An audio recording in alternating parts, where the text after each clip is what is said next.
And hello, good evening, everybody. Welcome to the PUBG Continental Series APAC Day 3. I am the Hound. Alongside with me is Play of the J. We are back for another day of PUBG action for some of the best in the Asia Pacific region. Going to go up against one another to determine who will get that first class ticket all the way to the Global Championship. What's up, Jay? Hope all is great for you, and I can't wait to be casting more PUBG action as always.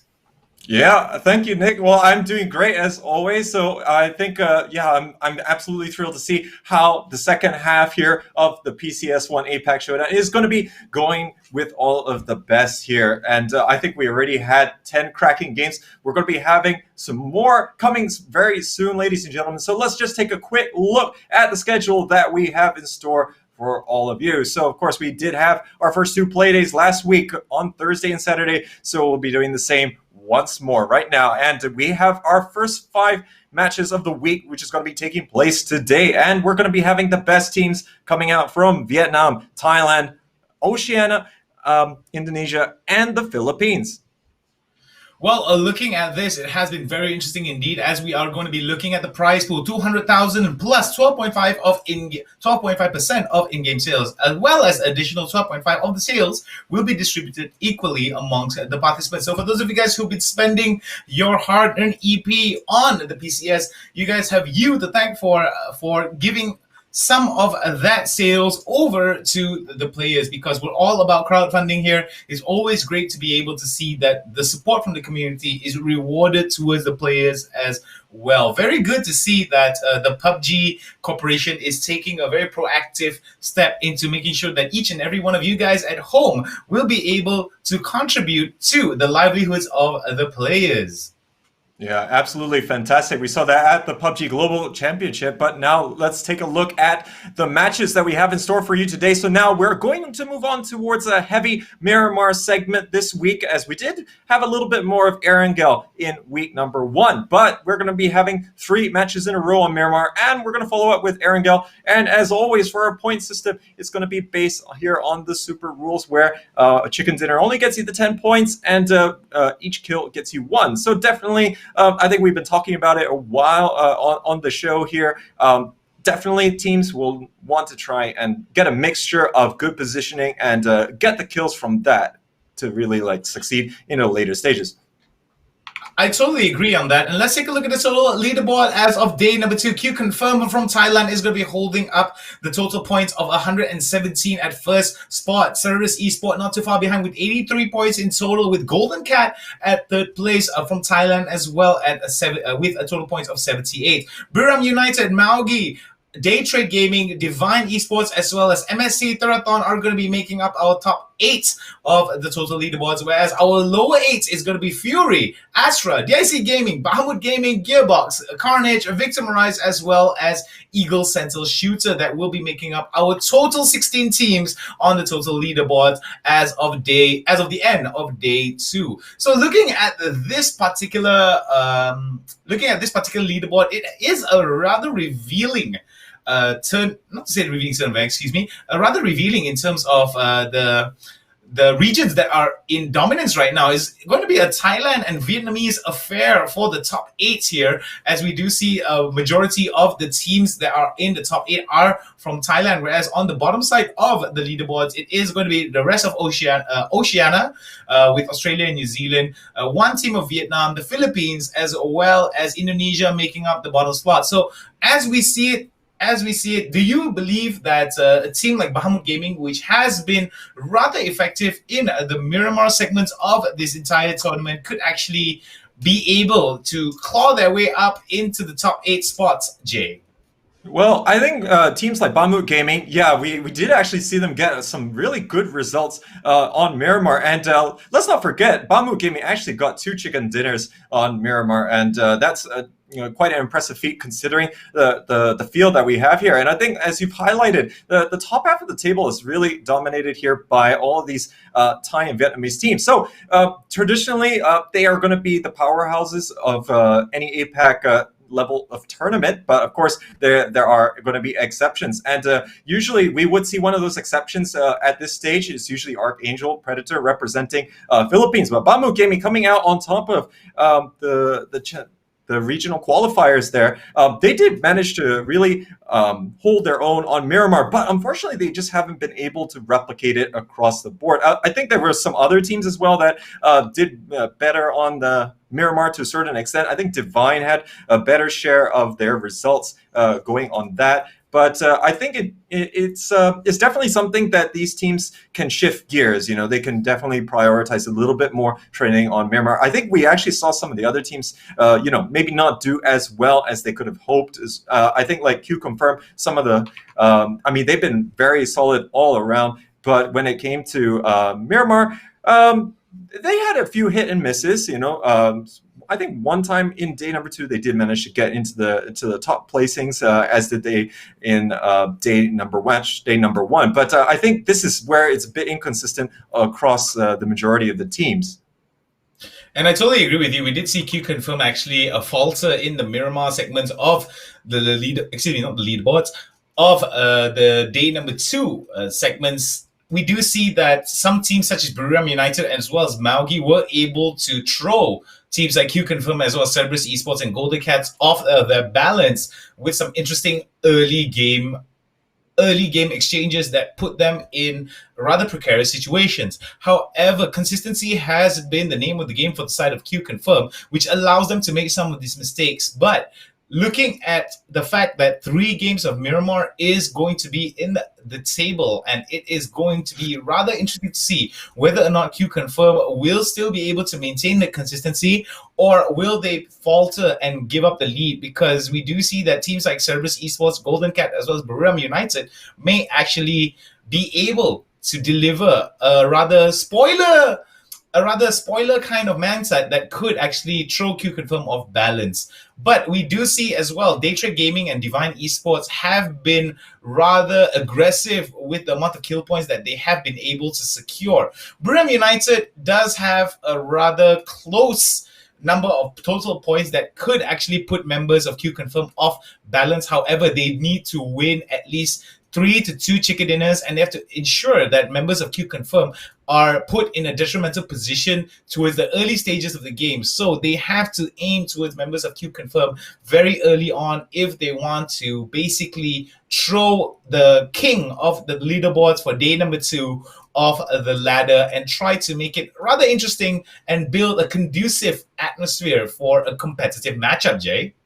Yeah, I think that's absolutely sensible here for these teams and how they should try and take this approach. I think we saw in day number 1 that it was Cerberus that really managed to put a 0-point game on Q Confirm's score sheet, and that was the last round on Erangel, so the 3rd match. And I think that is just a testament to how teams really need to approach this. We have got 3 teams very close to the top there. Cerberus, Golden Cat, Buriram United. They can all definitely do with getting some decent points over Q Confirm. And in football terms, we call that those 6-pointers, right? Because you're denying the points from one team and you're getting them yourself. So that kind of stuff can definitely work out. But I think if you're not these 3 teams, you're not exactly rushing over to try and see who is adding to the kill feed in the form of Q Confirm. But albeit, I think when we were reaching the end of day number 2, we were talking about this kind of factor where all the teams become less and less apprehensive about taking these fights against the top opponents, right? Because they got nothing to lose. And we're in the second half. So I think we could see a lot of variability in terms of how the teams want to approach that. And Q Confirm, they're going to be definitely more on edge this week than they were in week number 1. Definitely, because their lead is actually is being threatened by some of the lower tier, some of the lower half of the leaderboards, which I feel that could be a very interesting factor, because we do see that some teams play very, very conservatively towards the start of a particular series. However, as the series progresses, we do see that risks seem to be not to be calculated anymore. It seems to be 100% risk nowadays, just as long as they're able to create a very competitive atmosphere for some of these teams. I do believe that Q Confirm could be walking with the target on their back, mainly because of the fact that as I said beforehand, it's all about competition. It's all about being able to deliver the best attempts that you can. When you are a team that is on the lower part of the bracket, it's all or nothing. You want to be able to actually break into the higher. You want to be breaking into the higher part of the brackets compared to being on the lower part of the brackets, which is in no way saying that your team is not good. I'm not trying to say that. All I'm trying to say is that all the teams here, from number 1 all the way to number 16, are great. However, they do want to be able to improve their overall standings, mainly because that it does give them a little bit of value overall, and it does give them a little bit more in terms of bragging rights as well, that I could actually say that could relatively show that these teams are all about making sure that, okay, we can't make it to the top 1 spot. That's okay. We've already lost our ticket towards the global challenge. But at the end of the day, it's all about consistency, and we do see that some teams actually falter towards the mid stages, mainly because of the fact that risk is now alleviated. They know for a fact that they can't break into the top mold, and they also have a lot of risk in terms of rotating into higher value real estate that could actually put themselves into a lot of danger. Miramar has been rather revealing in terms of watching some of these teams get picked off with some of these rotational kills. And I do believe that this could ring true for day number 3 as we head into the first 3 matches of Miramar. I do believe that Q Confirm has got to bring their A game for the next 3 stages of these Miramar matches, because if they do not, it could be rather interesting to see whether or not teams like Cerbus, Maugi, Maugi as well as Divine could actually bring up a little bit of a spoiler factor here for Q Confirm. Yeah, so they definitely have to watch out there. Now, of course, there could be these teams which do want to try and spoil the party here and there, especially like you talked about, like towards the second half of the table. But of course, there could be a lot of these teams where, in general, this is maybe like their first real showing as a team or at all at this kind of stage, so they might still want to try, and give it like a good competitive go. And as there might be situations where they would say like, okay, there's too much uncertainty going into that fight. We're not going to go with the play, So they're actually going to, play a little bit more freely, given the circumstances. But I think we look at teams like MSC Theathon, where they have partial experience at this level, but definitely not as a team. They might take this definitely a little bit more on the serious note. But MSC Theathon, I guess I picked them because we haven't really seen them so much as a team, but they are still in 8th place. So I'm not going to put away their chances. But there are a lot of teams here, a lot of new faces that we've seen here at PCS1 that we haven't seen before. Q Confirm, they are staples at this level, so they have managed to garner a lot of that experience and depth of experience, which is going to really help them into these later stages. Now, some of the other ones that have started to shine a little bit more, compared to other showings is Cerberus, but I think Cerberus has always suffered, because they have not been able to get that full level of confidence that, sees them pop off with 23 kill games. And with that, ladies and gentlemen, it looks as though we are getting into our very first match here of day number 3. And we're going to be flying all the way here from the western to the eastern side. And looking at this, we're going to have quite a bit of a spread, I do imagine. Nick, what do you think is going to be playing out here in the very first match?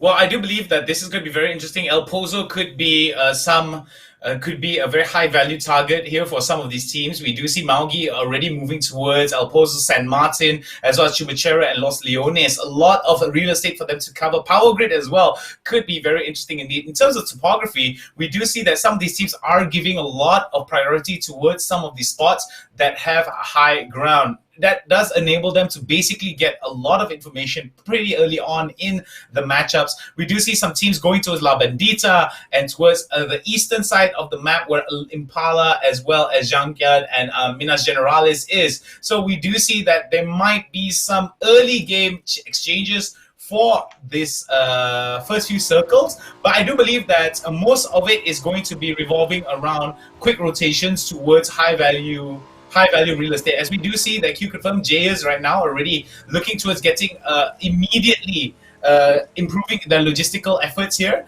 We do see that the circle is going to be towards El Pozo, Alcantara, as well as La Cabrera. So this is interesting indeed because it is going to be on the northwestern side of the map. So eastern side, we do see that there is going to be a little bit more urgency for them to move into the circle. However, we might see that players on the eastern side may have a little bit of aggression to deal with, mainly because of how close some of these teams that drop towards the western side of the map have the opportunity to hold and gatekeep for them. So this could be very interesting indeed, because these teams may have some really interesting exchanges. Let's take a look at the damage proportion here. Coming in, QC for the side of Q Confirm, holding up with the highest amount of damage. Buram United as well as Cerberus and Fury are holding up these ranks of the top 4 here. Very interesting indeed how they are able to get some of these damage proportion off. But damage proportion does not equate to kill confirmed for some of these teams, as we do see that third partying in Miramar is a lot more prevalent compared to Erangel, especially towards the final few stages of the game. I think the thing to highlight from the contributions of damage right there, you can see for Q Confirm that it is so balanced. There's only a percentage or two off, 25%, or the proportional amount that each of these guys should be contributing by right. Of course, everyone has different roles in the game, but I guess in the case of Q Confirm, that just really shows how balanced it is, how much each of them are able to dish out when it comes to your average firefight, and you can always take into account who is attacking from where. Svit here is going to be taking the first bullets of the game, as Shin Ryuji here from Bamut Gaming is going to unleash, but they're going to continue onwards in that rotation, and we're starting to see some of those early first movers going on here, just because I think the likes of Q Confirm, they're all the way here more on the eastern side of the map. They do want to try and rotate all the way up north before things get a little bit too heavy, as there are going to be those rotation highways that you tend to see along the edges of the map, but those also can be susceptible to having a little bit of ambushes, just like you would have on bridges, because people use them so frequently. But we'll see if that is really going to be playing much of a factor here. Fury Australia, they've always been going to Los Leones, and they've been having quite a bit of that real estate to themselves. Now, Fury Australia, I don't know, they managed to have a decent start here on match day number 1, but then they slowly trailed off and now dipping into the second half of the table. Nick, what do you think that Fury Australia has to really try and change things up here on match day 3? I think what they really need to change for the side of Fury Australia mainly is their rotational and some of their decision making when it comes to moving into the circle, because we do see that they spend way too much time committing to some of these fights that put them in detrimental positions. I do believe that Fury Australia has a lot of potential for them to be able to be the spoilers, but however, we do see that pretty early on there is a little bit of concern for some of these teams, mainly because that they focus quite a bit on some of these early game, not to say early game fights, these rotational fights that put them in jeopardy, because when we see them commit to some of these fights, they lose out 1 to 2 members. So sustainability could be a factor or a cause for concern for members of Fury Australia, but hopefully we will be able to see them adjust as the game progresses. They are on the lower half of the leaderboards right now, so we should see if they are able to adapt towards the changing situations and the dynamics of the circles. I do believe that Fury Australia could actually serve themselves to be a rather interesting spoiler. However, they have to compete with some of the top teams in Thailand and Vietnam who are holding the top 8 spots. And they themselves, in terms of how they are performing, they are no slouches as well, as we do see teams such as Buram United, Maugi, Divine, Q Confirm, as well as Cerberus and Golden Cats have been very interesting indeed in terms of how they are holding on to their top spots, mainly because of the consistent rotations and very good decision makings that give them an opportunity to hold on towards a really good position that adds value towards a late stage rotation that, like I said beforehand, does not put them in detrimental positions, does not allow them to basically give up sustainability over the fact that they want to go for some of these high commitment kills. Yeah, so I think knowing is exactly whether or not you have that kind of advantage over your opponents is always going to be crucial at this level, because everyone here does have quite a high degree of mechanical skill and coordination when it comes to a lot of these team fights, but it's applying that to the circumstances of the game, which is the name of the game. Adaptability, I believe, is the key word here. Now, it looks like there's going to be Cerberus player going to be out in the open, caught out by McDonald's here. I don't know why he embarked here, but he's probably worried about a bridge camp there. But Zico here is going to fall down to Tinoy as he's just not able to get that going. And now Subban is going to be under more fire. He's deciding to hightail it out of here. And McDonald's is going to continue to tag him up here. But he can't quite get the next shot going. Tinoy is still going to be unleashing here. See if he can get just one more connection. And it looks like Cerberus is going to be able to get away with here. And what could have been a real terrible start is just a decently bad one. But yeah, I think with 3 people, you could still sustain into the later stages and still get a good result. I do agree with you. However, with 3 people means that you always have the rotational disadvantage, and you'll have to rely on the fact that information will be limited, and you have to work on the fact that one member is already down for the count. We do see members of Cerberus right now. One member, Zigao, has been taken out from the game already, the first casualty of match number 1 for day number 3 here today at PCS1 at APAC. And we do see that Cerberus right now are trying their best to mitigate whatever losses that they can and try their best to move into towards a safe rotation that could benefit them towards sustaining into the later stages of the game. Phase number 1 already almost done and dusted, as we are going to be moving into phase number 2. As we move into phase number 2, Jay, what do you think is the more interesting factor here in terms of rotations that you have observed thus far?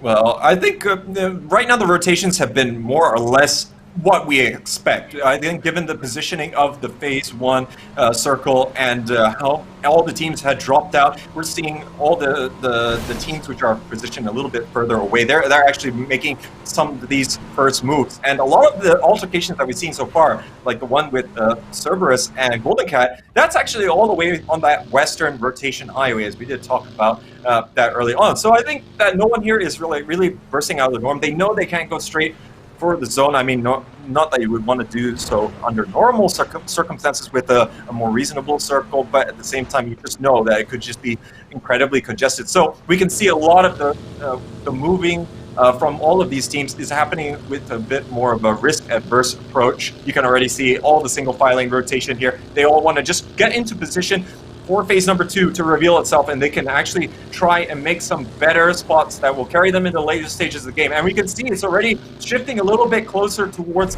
that southeastern side, and we can already see that teams are on the move. Q confirm, they're going to have to go all the way back down. I think they are covering the most distance so far based on what we've seen.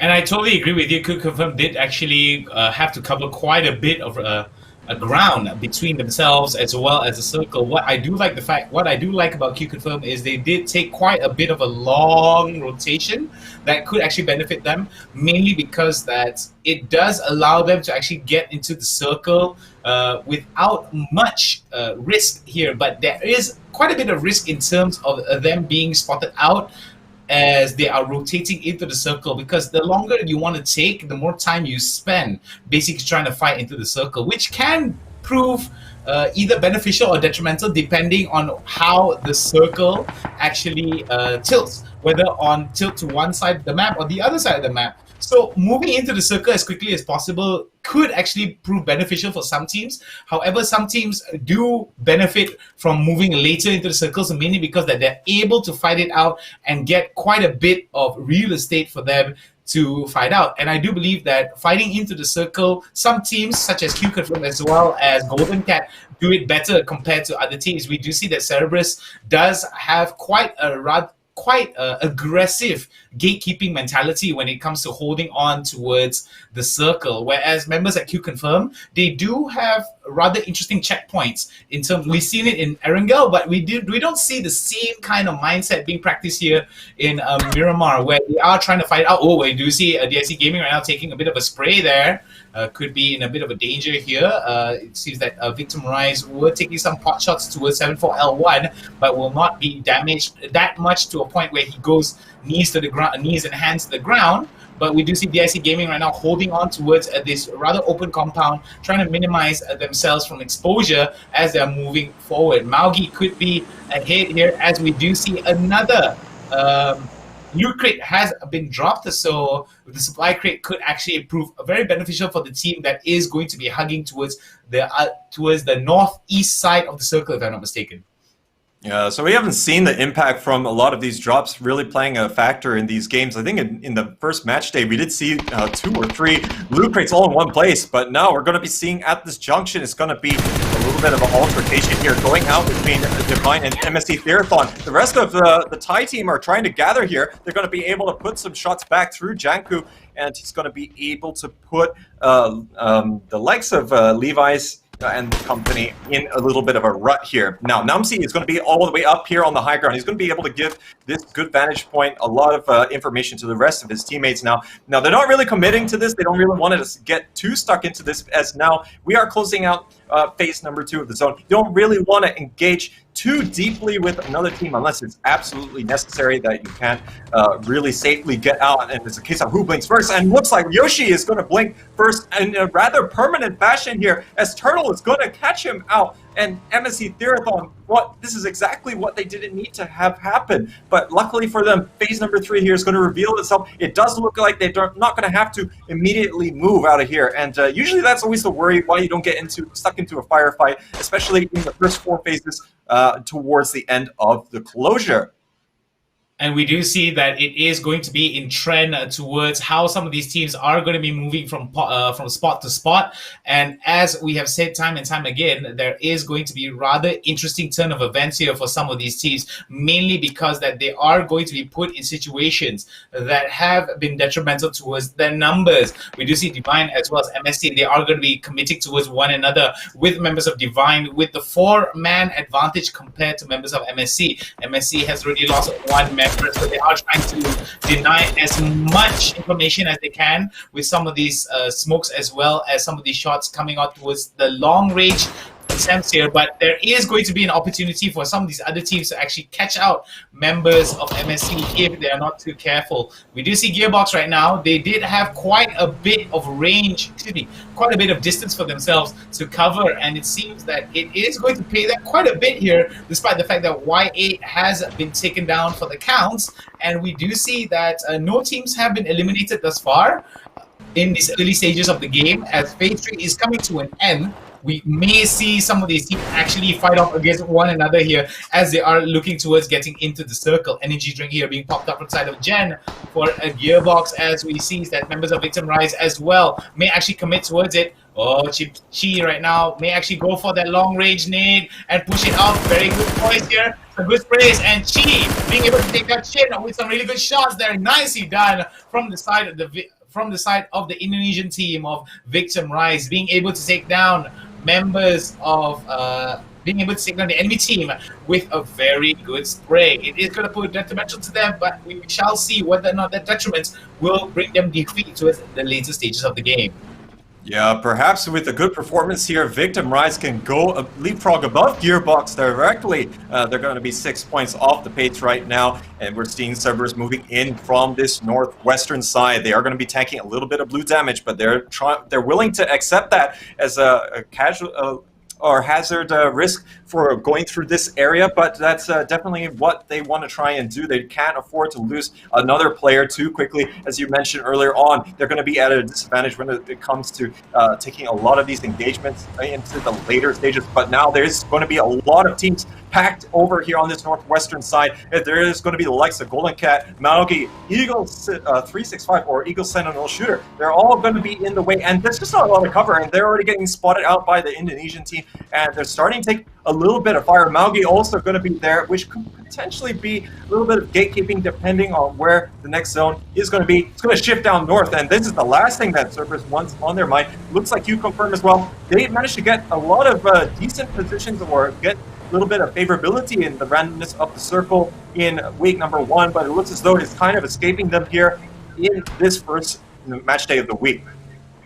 And I do believe that members of the Oceania region are going to be holding on towards the center of the circle, which could benefit them in terms of being able to gatekeep against all the other teams. However, being in the center of the circle does prove to be a double-edged knife, mainly because that it does give a lot of eyes towards the center of the circle, because that's where everyone wants to be fighting towards. With them being holding on towards the center of the circle, it could prove to be rather dangerous for them if they don't take some of these fights off with calculation towards the risk. We do see Maugi right now getting into a committed fight against members of Astra, as Astra right now looking to pushing. Noctan taking a little bit of damage as Jet right now is taken down for the count, but we may be revived here in this situation. We do see some of these shots coming in towards from Astra towards members of Maugi. The good shots there coming in from Extreme will not be able to land to a point where it's detrimental towards members of Maugi. However, Maugi is definitely feeling pressure, not just from Astra, but also from the Indonesian team that is showing a possibility towards backstabbing them and being serving as a third party in this particular situation. As Smell right now looking towards getting some more information towards the high ground, as members of Astra and Maugi are going to be fighting off against each other. So this could be very interesting for the side of Cerberus here. They could act as a third party if they are so wary towards the positioning of members of Astra. However, with the third party providing a damper towards their logistical aspirations, it could be interesting to see how Cerberus Esports is going to make their decisions moving forward.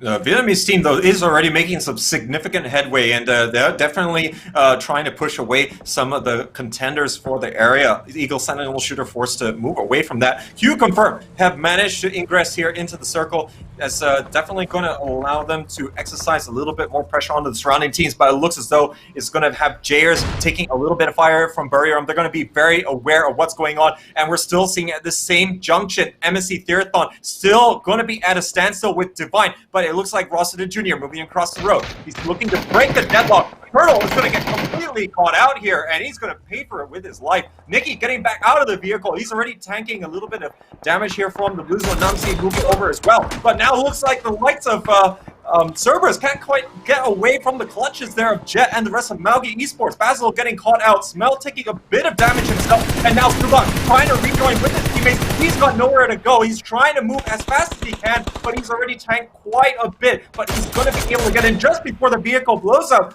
But he's still going to eat another couple of connections there. And there's still the likes of Astra, who's going to be a bit further east of them. So the rest of Maugi Esports, they have to be a little bit careful. They only have the 3 people to work with here, and they can't afford to get stretched by 2 different teams. And I totally agree with you on that, because Cerberus Esports is going to be in a rather precarious situation. There is quite a bit of deflate for them to hide behind. However, positioning isn't on their side here, as we do see some of the vehicles already being taken down for the count, with explosions there signifying the fact that their rotational options are getting limited, as we do see the circle right now onto the northwest side of Power Grid. So Fury, Carnage, as well as Astra could actually benefit from moving into it. Divine Esports, the first team to be eliminated as 16th spot here. Our first casualty of match number 1 has been announced, as well as MSC Theathon, our second casualty of the day to be eliminated for match number 1 of this first Miramar match. As we see now, some of the fire coming in, and again another team here being eliminated, Bahamut Gaming, which showed quite a bit of potential in the Miramar matches. Already seems to be the potential being stifled, but Q confirmed 1 more member down for the count against 3 members of this of the Indonesian team of Eagle Sentinel Shooter. This could be very interesting. Joman right now looks to me that he doesn't want to be committing to some of these fights here, but it seems that he's already shown where his positioning is comparative towards members of Eagle Sentinel Shooter. He's got to be careful here. This could be very interesting indeed, because if they are taken out rather early for the side of Joman, then it could be a problem for the side of Q Confirm. No points whatsoever has been confirmed for the side of QC, so this could be the signifier towards a rather interesting turn of events. Another nade there being tossed out, as we do see Eagle Sentinel Shooter right now trying their best to stifle the advance of Q Confirm, by Q Confirm showing their bravery here in terms of Joman self-sustaining and trying his best to get as much points as he can before he moves forward. Despite the fact that he may be eliminated really early on, the amount of lead here between himself as well as Cypress and Brura is pretty high, with close to about 33 points in favor of Q Confirm. They have to lose out 3 matches in a row, which could be a possibility considering how interesting it is for the side of Q Confirm and their performances in Miramar in general. Jay?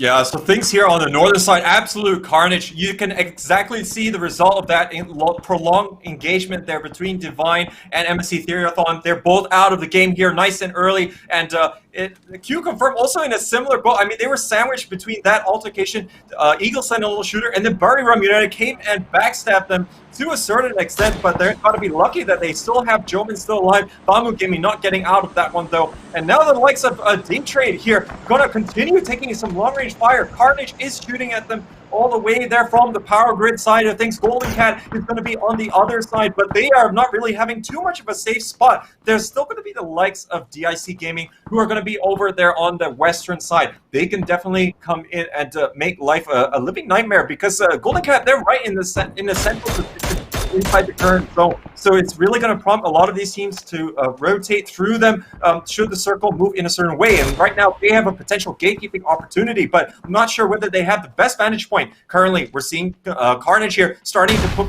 more pressure onto Day Trade. They have the high ground. They're tossing out some nades, but it's not connecting just yet.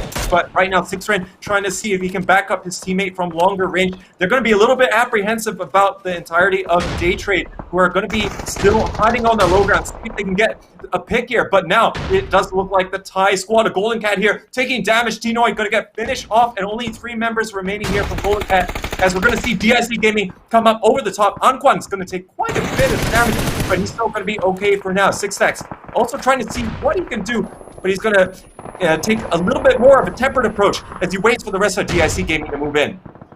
13 teams with 37 alive here as we are heading into a very interesting spot. Cerberus has been eliminated at 13th spot, which is going to be very interesting indeed, as they might actually be eliminated in a very early stage, and I do believe that this could actually prove the opportunity for the Cyberrum United to actually score higher. But no, Q Confirm already taken out from the count here at 12th spot, as we see Day Trade as well as members of Golden Cat may actually be exchanging with themselves. So Miramar United as well as Golden Cat and Maugi could actually open an opportunity towards closing themselves in terms of the gaps of points that has been accrued from the side of Q Confirm. As we see now, some nades now being tossed out from the side of DIC Gaming in return, but you see that Day Trade as well looking to trading nades in their favor towards DIC Gaming. Molly has been tossed out here to deny quite a bit of real estate for themselves, as Astro right now may be in a bit of trouble here. Nikos right now being able to take the turn down the trade, as we do see the Indonesian team has been eliminated 11th spot, and Astro will be able to get Zoidmate up and back into the game.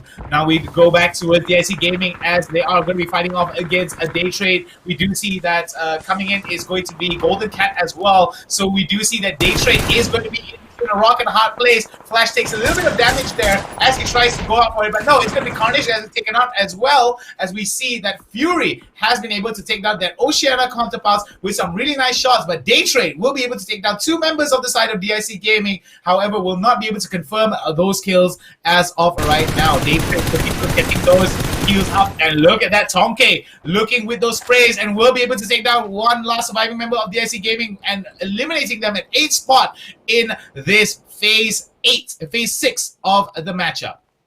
So Golden Cat still has got the positioning advantage now after taking out the team, as there's still going to be the likes of Day Trade. It's a 3-on-3 battle over here on the southern side, but looks like now the circle's shifting, and it's going to be forcing a lot of these teams to try and get into a little bit of a better position here, as I don't think that anyone really can be satisfied with the kind of real estate that they managed to achieve for themselves. Maugi is going to be all the way on that northwestern side. Now, they do have a little bit of open ground that they have to be a little bit conscious of, even though they are not too far off from the center of the zone, as Top 1 Sever is trying to see, can he get any more information on the flank here. But looking at flanks here, Maxonis is taking quite a chunk of damage here from Benautica. He's got 3 HP remaining, and now he's absolutely attracted the full attention there from Maugi Esports, and looks like Tonke going to finally get finished off there. But Golden Cat here is in a rut. They only have 1 player left, and that is reduced down to 0 in quick fashion here, as it's going to be 3 teams all weighing in on them at the same time. Day Trade going to be able to get those final hits, and in that flurry of shots, we're going to see that Fury Australia actually move into the south side of the zone here. So they're going to be full gatekeepers now, and now it looks like Day Trade in a little bit of trouble. 2 of them going straight down here, as Fury Australia really living up to their name, as they're going to continue reaping the whirlwind against their opponents. And now we're seeing that Maugi is taking a little bit more time to move in, but it's been really slow for them. And now looks at Day Trade here. It's going to be semi against the ropes here, as there's only Flash left here. And he's still got quite a couple of teams around him. I don't really think that he's going to be able to sustain long in this game. And with 16 and 30, with 6 teams and 13 players on the map, it's going to be interesting to see how some of these teams are going to be put in very precarious situation. Fury have been able to work with quite a bit of real estate for themselves pretty early on, with them being able to secure the center of the circle and act as furious gatekeepers for a lot of these teams. Maugi right now seems to have spotted members of Fury, and it seems that some of these shots will be able to take down inside here. Noctan looking towards getting those spray by Yukika Mukau, will be able to get that reply over towards Noctan. Noctan will not be able to get taken down with the count. However, 5 kills from the side of Fury, as we are going to be seeing here. Gearbox has been eliminated from this matchup, as we do see Day Trade right now. Flash, the final member, looking towards getting as much points as he can. 3 points in total here. Maugi, Jet right now, looking towards jetting onto the side of Fury. He switches over towards his weapon. He does not have any more ammunition left for his 5.56, he didn't have any ammo in his clip left, and had to immediately change over to his Mini 14. Luckily enough, he was able to take down his the enemy opponent here in a very precarious situation. As we see right now, Victim Rise, could this be an opportunity for the side of Indonesian startups, the Indonesian standouts here, to be able to secure chicken dinner? But standing in their way is going to be Astra, Fury, Day Trade, as well as Maugi. One member each for the side of Maugi, Day Trade, as well as Fury. Astra and Victim Rise will be holding the numbers in their pockets here, as Maugi, Day Trade, and Fury have to work with very limited numbers in this final few situations. Phase 8 coming to a close as we head into Phase 9. This could be very revealing to see how some of these teams are going to be working with detrimental numbers here. Well, we had a lot of carnage in the last couple of minutes, culling down the population to 8 people, but now looks like hostilities have intensified once again, as now T-Brett coming up over the top, going to get taken down by Extreme. Nico's already down on the ground, and it looks like Victim Rise is going to be able to clean house there, and now they have that dominance on the eastern side. They are going to be able to get T-Brett back up here, and they only have 3 solo squad members who are still remaining in this game, who, after the flurry of kills that we just saw, they have been relatively quiet, and rightly so. They need to try and gather as much information as they can to try and catch out the rest of the members here. Mukau is going to be able to fire first, but he's not going to be able to get him, and Flash is going to be able to come out on top of that one, and this is going to embolden Victim Rise, as they're going to come up over the top. They know that even if it's a two-man team here, this is actually going to be still something that they can work with, but they cannot rest on their laurels, as Chimoy is going to be moving up in front here. He's trying to see if he can find out the positioning from these teams, but I think from the lack of vision of these teams, they can kind of interpret that there could be 2 solo squad members, and that is still going to be an absolute dangerous one here, as both of those members are probably going to be waiting for the right time here to fight, and that's pretty much when the likes of Victim Rise is actually going to stumble across one of them. But currently, the Maugi esport player is going to be right in the center of the zone, so he is the one that really just needs to sit tight. And the incentive is here for Victim Rise to clear the map bit by bit to really avoid from getting crossfired by these last 2 members.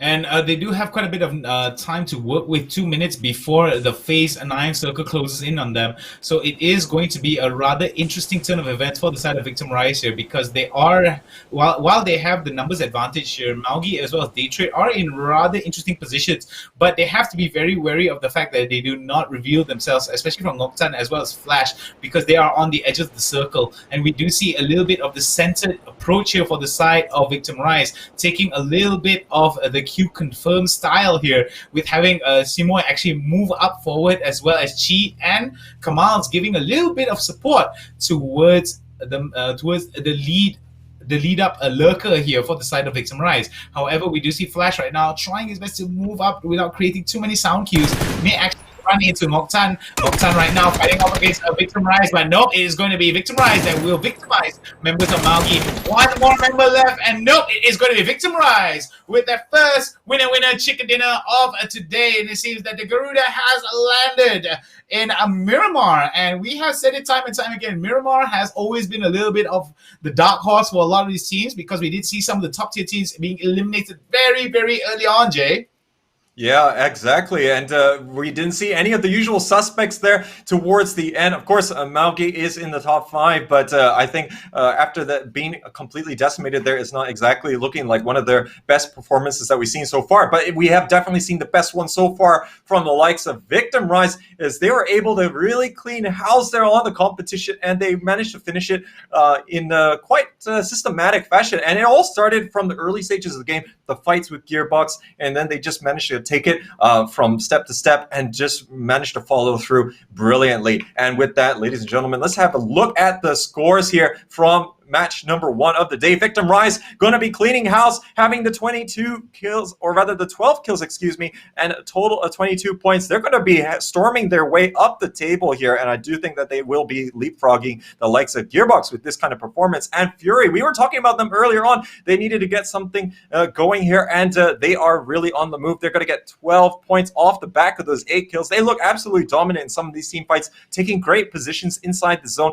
and able to execute onto the surrounding team members. And there's going to be the likes of Daytrade, of course, also having that solo squad member together with Malgi, and they're going to be able to get into the double digits of points. Astra, Eagle, Sentinel Shooter, Buriram United, and Golden Cat going to round out the top 8. I do like the fact that some of these teams are actually showing themselves up in the match for the Miramar segment for day number 3. However, let's take a look at the lower half of the leaderboards thus far. It's going to be Divine Esports, Carnage, MSC Terrathon, DIC Gaming, Gearbox, Cerberus Esports, Bahamut Gaming, as well as Q Confirm, surprisingly, and the bottom half of the leaderboards. It is rather interesting to see members such as Q Confirm as well as Cerberus pushing themselves down towards the lower half of the match leaderboards. However, will it affect them gigantically in terms of the overall scoreboards? We shall have to wait and see. What is really interesting to note is the fact that Fury were able to they were able to work with quite a bit of real estate for themselves, mainly because that they were able to drop into a rather interesting position of slightly in the middle of the map and were able to secure quite a bit of real estate for themselves, and they were able to gatekeep for a lot of these teams. However, Victim Rise has got to get all the praise for this match, mainly because of the amount of kills that they were able to get, as well as the winner chicken dinner that scored them 22 points in total. Not the highest amount of points that Victim Rise could potentially get. However, it is definitely very impressive to see that the Indonesians are showing their fierceness despite the fact that they are on the bottom half of the ladder. Yeah, so definitely a great performance from them. Let's take a look and see how they're going to be doing in the overall leaderboard. And we're still, of course, going to still have the likes of Q Confirm at the top of the table. They still have got that quite huge lead. Of course, everyone's going to be creeping into that as they didn't manage to get anything from the first match of the day. Cerberus is still going to be in second with the 84 points. Golden Cat on the 82, slightly closing, getting a little bit closer here. Buriram United going to be in the 4th position. Malgi as well, still going to be inching their way forward here by another 10 points compared to the last game. Daytrade also in the top half. Fury finally getting back in as well. They did start the day in 9th position, so this is definitely working out for them. Divine also going to be ever so creeping down the table. I think we need to really see something better from them, but they did actually manage to get 3 points, which is a bit better than what we saw from the other likes of other teams. But yeah, look at Victim Rise in 11th position. They started the day in 15th, so they have really done a number. They're on 54 points, and this has really let them up the table. Now, they still have Astra and MSC Therathon ahead of them if they want to try and get into the top half. But I think with that kind of performance that we saw in match number 1 is definitely not insurmountable. I do agree. What is really interesting to note is the fact that some of these teams, with the likes of Cerberus, Golden Cat, as well as Buriram United, are having a tie in terms of the amount of kills that they were able to get. The placement points, however, tells a rather interesting story, mainly because of the amount of discrepancy between Cerberus, Golden Cat, as well as Buriram United, maybe 2 to 3 points within themselves. And I do believe that this mainly shows that the inconsistency towards getting higher placements is the only downfall towards them scoring higher overall. But the total points that we have been able to calculate to score in terms of all of these teams rather reveals that it is going to be a very competitive fight here between the top 2, 3, and 4.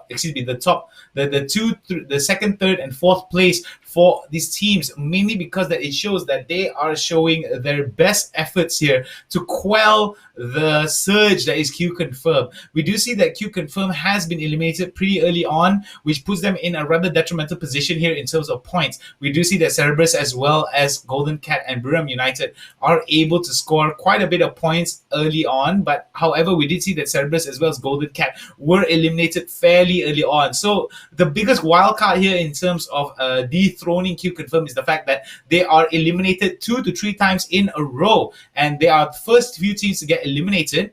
As long as they're 13th place and lower and do not get any of these kills, it seems that the gap between them and the top spot will get closer and closer between themselves and Cerberus, as well as Golden Cat and Biram United. So we have seen time and time again that Q Confirm has suffered quite a bit moving into the Miramar matches. Will they be able to adjust moving into the second match? We shall have to wait and see. Maugi, Daytrade, Fury as well as Divine Esports make up our top 8, whereas on the lower half of our lower 8 is going to be Astra, MSC Teraton, Victim Rise, DIC Gaming, Bahamut Gaming, Gearbox, as well as Eagle Sentinel Shooter and Carnage make up our total leaderboards for day number 3, match number 1 thus far for the PUBG Continental Series for the APAC region. Jay. Yeah, so let's move on to the top damage here from the first game. And Chibarit here really going to be helping his team together with Vandal 9 in their first and third positions, respectively. Flash is going to be able to contribute a 626 there for Daytrade, so awesome performance from him. And then we're having Astra as well, really putting in the shift there through Nikos and Extreme, as they're going to be the top 5 here in terms of our overall damage. So that's been a pretty good shift for a lot of the teams which maybe have not been too prominent, and I think, you know, definitely translating into some of the more favorable results. And with a little bit of faltering, as we did say, from some of these top teams, it's really going to open the door for everyone else to really see if they can put in a different amount of work. Now, Q Confirm I wouldn't be too concerned about just yet, as I think it was extenuating circumstances that we did see them actually go out there. Now, of course, they could make a little bit of adjustments here and there, but I think not too alarming just yet. I think we haven't seen them play consecutive bad games. We haven't seen them get like very little from some of these other ones. But I think Cerberus is one that definitely they're still running into a lot of these hurdles as they're just trying to navigate their way in. Q Confirm, I mean, from our perspective, we can see everything, right? So we can see, of course, the precariousness of the combination of factors from these other teams surrounding them. But Cerberus, it just seems as though they're hitting into brick wall after brick wall kind of thing. And all these kind of hurdles all the jumping is really doing quite a bit of damage for their title aspirations, I do feel. And the likes of Golden Cat and Buriram United, I think, you know, they're doing a little bit better in terms of overall consistency. They're not like overall outstanding performers for like 1 or 2 rounds like what we tend to see from Cerberus, but they do also have their problems. They do run into these teams which suddenly just end their game, you know, when they just start to look promising. Like Birmingham United, for example, they're the ones who dealt quite a bit of the damage to Q Confirm, and then nowhere to be seen towards the later stages. And I feel that is that only exacerbates the fact that Cerberus Esports has been, like you said, been hitting brick wall after brick wall after brick wall in terms of their title aspirations. I do believe that they have a lot of potential to be able to give a lot of competition towards Q Confirm. However, we do see that other teams have played a very interesting spoiler factor for them in terms of how they want to be approaching towards some of these stages, towards the later stages of the game.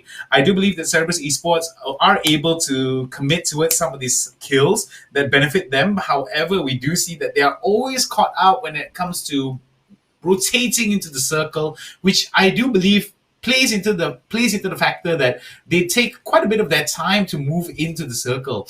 Q Confirm did show that they were looking towards moving from one point of the map to the other point of the map. Took quite a long turn in terms of them rotating into the circle. However, it did play against them. It did work for them in Erangel, but it seems that Miramar does not seem to benefit them and their long rotations, as we have seen. We're going to go into match number 2, Jay, as day number 3 is underway. We are going to be watching from the south all the way towards the northeast is going to be our flight path of the evening.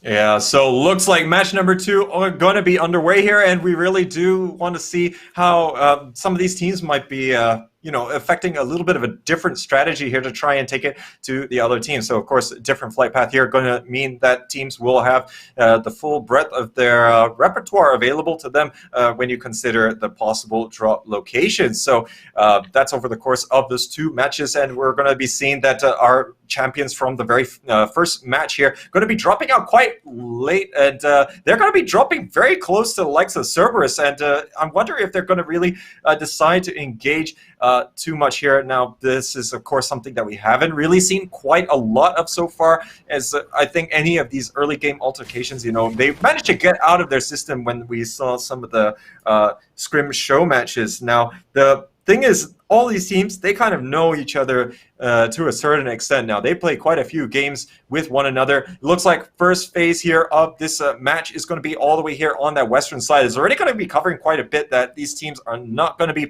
able to play on. Of course, the likes of Golden Cat, they're going to be nicely settled in Monte Nuevo. Now, they might just opt for a little bit of this early looting before they make some of these early rotations. Maybe they might try and get ahead of the pack. I think given their proximity to the Western Highway, they're going to be in a great spot if they do want to try and gatekeep a lot of these teams that are going to have to go for not too dissimilar rotations from what we saw in match number 1.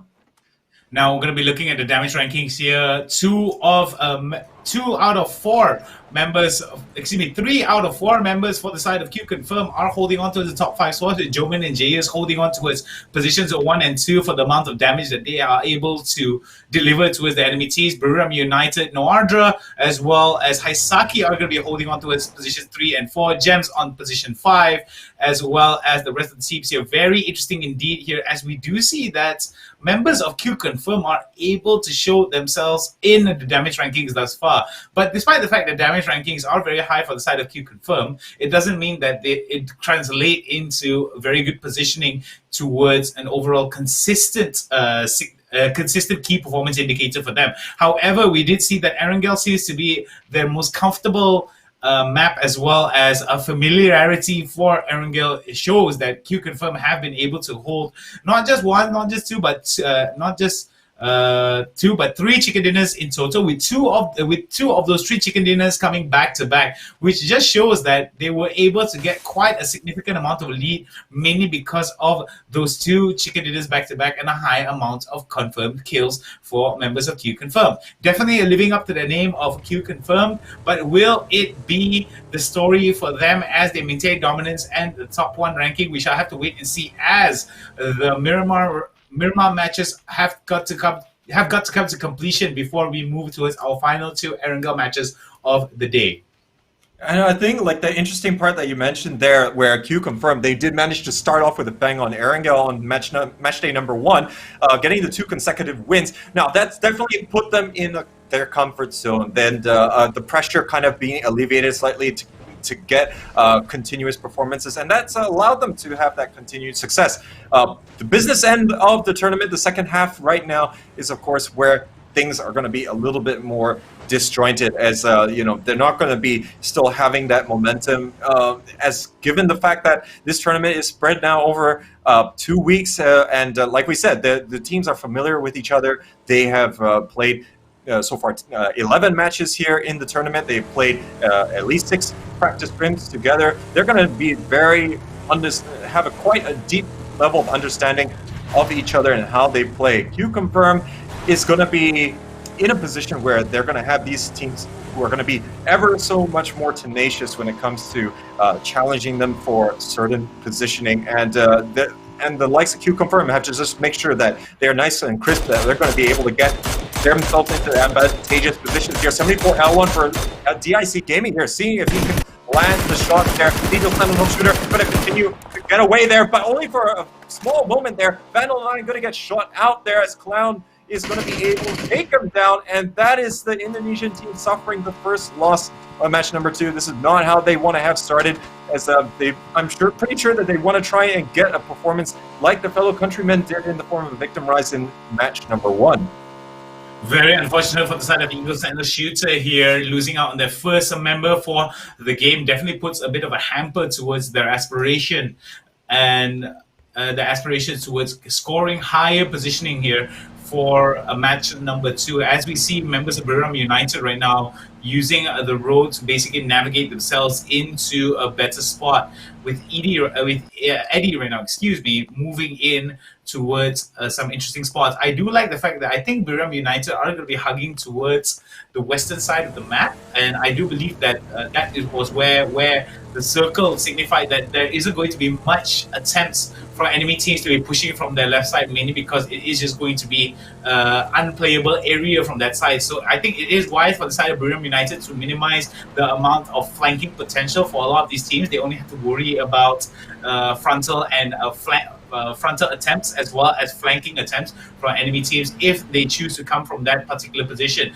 Backstabbing opportunities for them against members of Buriram could actually be mitigated with the fact that the circle is going to always be benefiting themselves if they are going to be heading from the western side of the map. However, they have to be careful because there is going to be quite a bit of limitation in terms of natural cover, mainly because of how the geography of the map side towards the western side of the map is compared to the eastern side of the map and towards the center of the circle. They may actually have to be fighting their way into the circle and trying to get as much value as they can in terms of real estate for their aspirations towards dethroning members of Golden Cat as well as Cerberus Esports. Not much in terms of point differences for them, as we do see now. Eagles and the shooter, just taking some of these shots towards member of Maugi right now. Will not be able to take him down for the count. Very good attempts here, but nothing towards punishing members of Maugi, who still have 4 members in their team. Yeah, so they're going to continue onwards here, and Goktan is going to be leading the way, but Gakon is going to knock over top 1 Sever. That is not really what you want to have happen. They have to be hoping Elonix and the rest of MSC Theathon are not going to try and take advantage of this, but luckily for them, it's not really attracting too much attention, though you can probably guess what's happening from a mile away, and they're going to be thanking their lucky stars, and that's hopefully going to allow them, Mauki, going to get another top 3 finish. They did have a pretty decent game, and they're definitely closing ground there on 2nd, 3rd, and 4th spot. So now they're going to be within touching distance. They managed to get 10 points from the previous game. Now they only have to get another 10 to be in the thick of things there with the rest of the Thai and Vietnamese teams there right at the top, but they're going to see a little bit of a split here as they do want to try and cover as much real estate as possible. This does allow them to cover each other from longer ranges. It denies the space from other teams, and again, if you manage to keep enough fire, you're going to actually put enough pressure that all these other teams are going to be fighting amongst themselves for whatever real estate remains here. And we're having this going to open here with a little bit of a soft road camp here, and that's going to be Carnage creeping away here. Sixren getting away after this is pulling his card for just a little bit, but now he will be able to get away as we're approaching here phase number 2 of match number 2. As we do see that members of Gearbox as well as Carnage and Cerberus Esports are very much in a detrimental spot here, because they are going to be taking a lot of damage as they are going to be approaching on Los Leones. So there is quite a bit of real estate for them to cover, and there is going to be quite a bit of utility spent towards healing them up and getting themselves healthy towards approaching the final few circles here. It is phase 2, so there isn't going to be that much of issue for them approaching into the final few circles. However, there could be very much for them if they do not take a sense of urgency and move into some of these high value spots that they are going to go for. Chin right now taking some shots towards Carnage. No punishment towards member of Carnage here. Rain will take a little bit of damage in that particular situation. He's going to meet up with other members of Carnage. He's got to be careful that he doesn't take too much of this damage here. Will try his best to actually get the healing done and dusted before he considers moving, and the next logistical decision will determine whether or not his team will be able to walk away with 4 members or lose out on 1 member here, because it is a vast amount of distance that they have to cover. But I think the biggest team that has to cover a crazy amount of distance has definitely got to be Cerberus Esports here, mainly because of the amount of real estate that they're losing out and the amount of probability that they have to fight in to the circle as the game progresses. Yeah, and I think we talk about how Q confirm had a long way to go in. Oh no, that's absolutely terrible how that happened. But I think that's just a honest mistake there, just trying to get out and see if he can pass him some loot there. But luckily he doesn't have to pass him all the loot. But yeah, as I was saying, the likes of QC, we were talking about them having to go and travel quite a bit of distance in match number 1. Cerberus, as well as the current match, they also had to travel quite a distance as well. So they're really not having any luck with these early stage rotations. We'll have to see if that they can adjust to them. Cerberus definitely a team that favors just taking up straight out gunfights just because they're already in contention with some other spots. Now you could see the likes of Bamu Gaming go for the AUG, but might be something that they are not exactly prioritizing. They do have one player within vision of it, but it's going to be right out in the open for the likes of DIC Gaming to really put a stamp there. But looks like one crate will be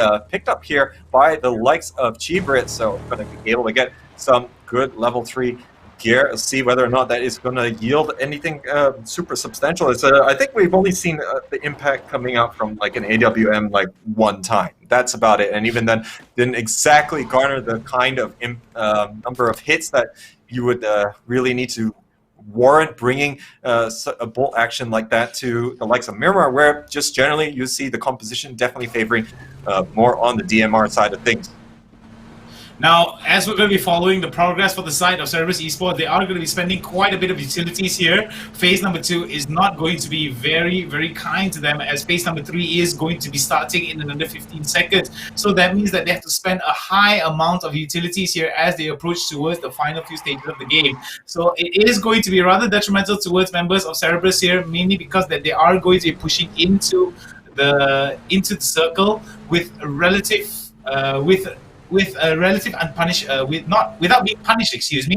However, the amount of utilities that they spend could actually affect their sustainability towards phases number 4 and 5, as they are going to be gatekept by quite a few number of teams here. We do see Q confirm one of the favorite teams to actually walk away as a champion for the side of PCS for the side of the PUBG Continental Series based on the PUBG analytics on Twitter. So I do believe that this is going to be very interesting indeed, and whether or not those percentages will be affected will be based on the fact that whether or not Q confirm gets eliminated early on for the early stages of the game for match number 2. We have yet to see any of those mistakes being made for the side of Q confirm. However, we are going to be going towards Divine Esports, excuse me, as they are going to be fighting against members of Maugi who are going to be pushing towards them. Nikki right now looking towards throwing out as many mollies as he can to deny the push coming in from the side of Top 1-7, as well as other members of Divine right now may actually push on towards him.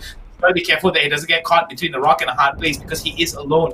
Other members of Maugi right now may actually give him a little bit of support here, but Top 1-7 has been taken off on the count here. Nicely done for the side of Levi's there. Beautiful nade throw to take down Top 1-7, and you see that Maugi right now will have to play this game with 3 members instead of the total 4. Yeah, now we're seeing a little bit of rotation coming out here from the likes of Fury. They're running through all of these teams here as they're heading to Monte Nuevo. They're taking quite a bit of damage here from the high ground. It's going to be the likes of Golden Cat up there. Meanwhile, we are going to be seeing the likes of Gems here putting the smackdown here on the Lynxy, and Astra is in a little bit of trouble. Look at Spit and the rest all running across the road here as they're trying to get in a better position. The nade is going to come out, is going to bounce off the car here, and rather fortuitous here. Like Astra, but only for a moment though, as Joman's going to be able to get a perfect one there, and Extreme is not even going to have any time to react here, and he's going to get straight away finished off. But now it looks like that's going to be enough here for Q Confirm. They have their sights set on the bigger picture. They're going to reconvene and see if they can get into a better position here. But Goktan, he falls out of his vehicle there, and Janku is going to be able to finish him off. And he's going to say thank you very much with the MK14 at his disposal. What I do like the fact is coming in from Q Confirm, they are focusing more towards getting themselves value in terms of real estate, which is definitely... and you see that Susbang will be able to live up to his name and decides to victimize 6 Rain with a hit, not just 1 but 2. Rain is going to be taken off on the count, and you see that Susbang right now may actually fight it off, but no, it's not going to be enough, and Susbang will be taken off on the count from the side of B2. For the side of Carnage, Carnage right now taking in a little bit of this situation here, as 6 Rain as well as B2 might be able to might be able to be recovered from this, but Six Rain may not be able to get back into the game here, considering that he is going to be in the blue zone. We do see members of CES now. Oh no! We do see again another accident happening here, a collision whereby members of Carnage are going to be taken off at the count, and we do see Zigao one will be able to take down one more member of Carnage, another nade being thrown from the side of Drake, being able to take some damage to the side of Cerberus Esports. Ziga one, another nade going to be taken down, and oh, it could be enough. No, Cerberus has been taken down, 16th spot, and this could be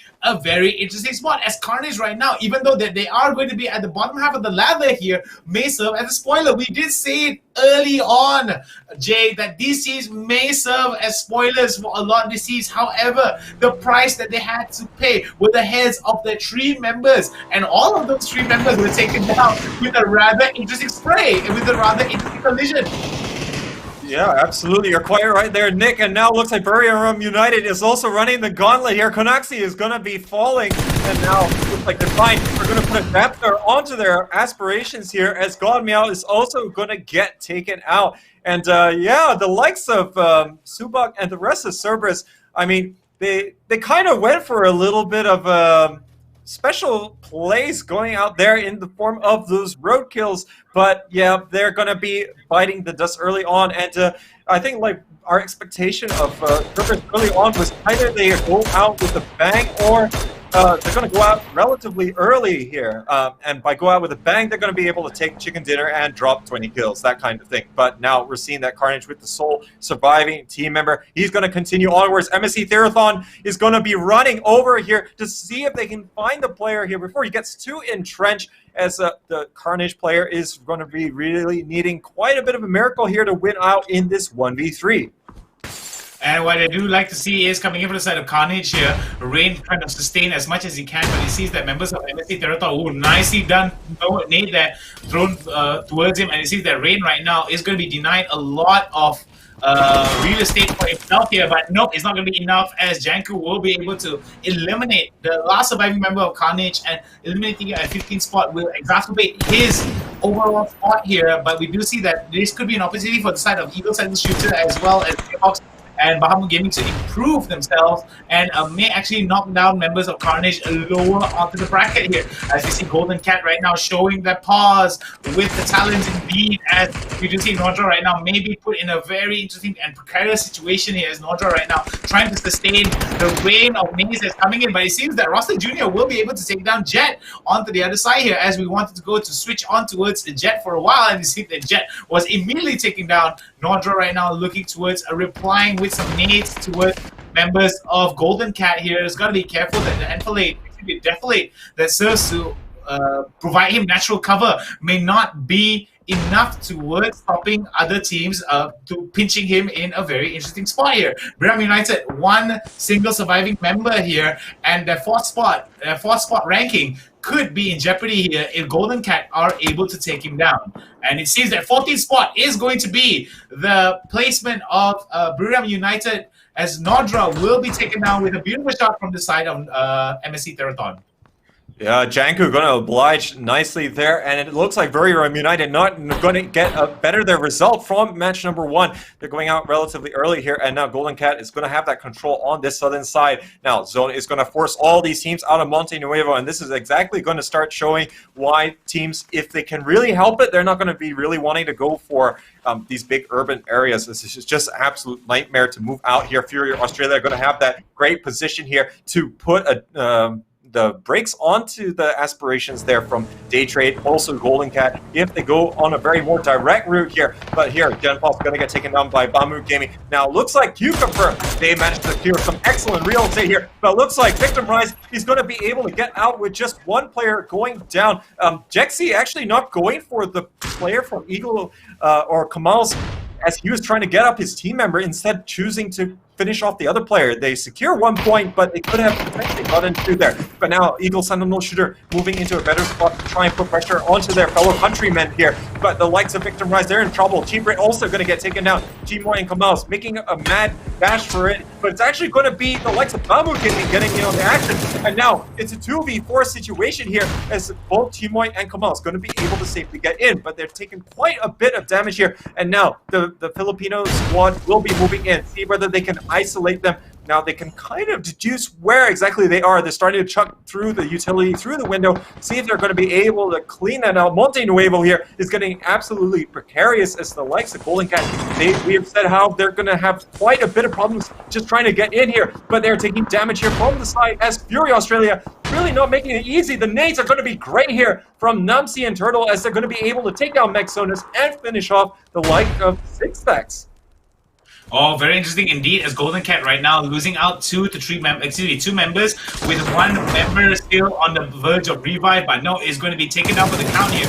We do see 8 members of Bahama Gaming will be able to take down some shots. Very nicely done from the side of Turtle there, trying to go for the spray onto the side of Golden Cat, but we do see Tomke as well as Tinoy are going to be pushing towards members of Divine. Namsi as well as Turtle are going to be holding on towards that spot. We do see there is going to be a little bit of it's going to be a little bit dense here as we are going to be pushing into the final, as we're going to be pushing into Monte Nuevo here. Very interesting indeed, as there are at least 3 to 4 teams that are going to be vying for this top spot here. Nicely done for the side of Golden Cat, trying their best to basically take down and deny as much as they can towards Tinoy. But it is going to be interesting because it is going to definitely be in favor for the side of Divine. They are holding on towards some really hard cover here, as we do see Fury as well as members of Daytrade may actually go up against another. And it seems that the previous champion for match number 1 for winner chicken dinner will be eliminated at number 12 here today as we are heading into match number 2. We do see that it is going to be very interesting as phase 5 has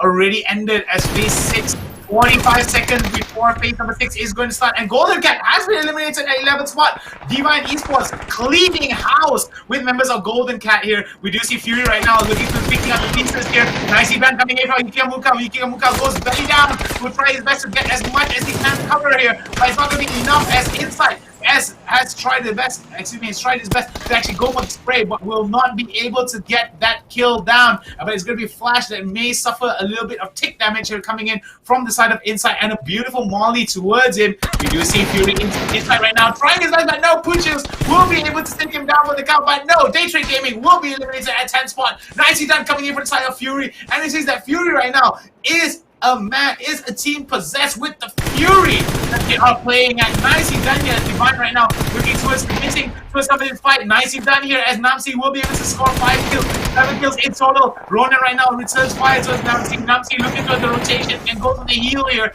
Could be interesting indeed, as we do see members of Eagle Sensor Shooter has been eliminated from the game for this courtesy of members for MSC Therathon.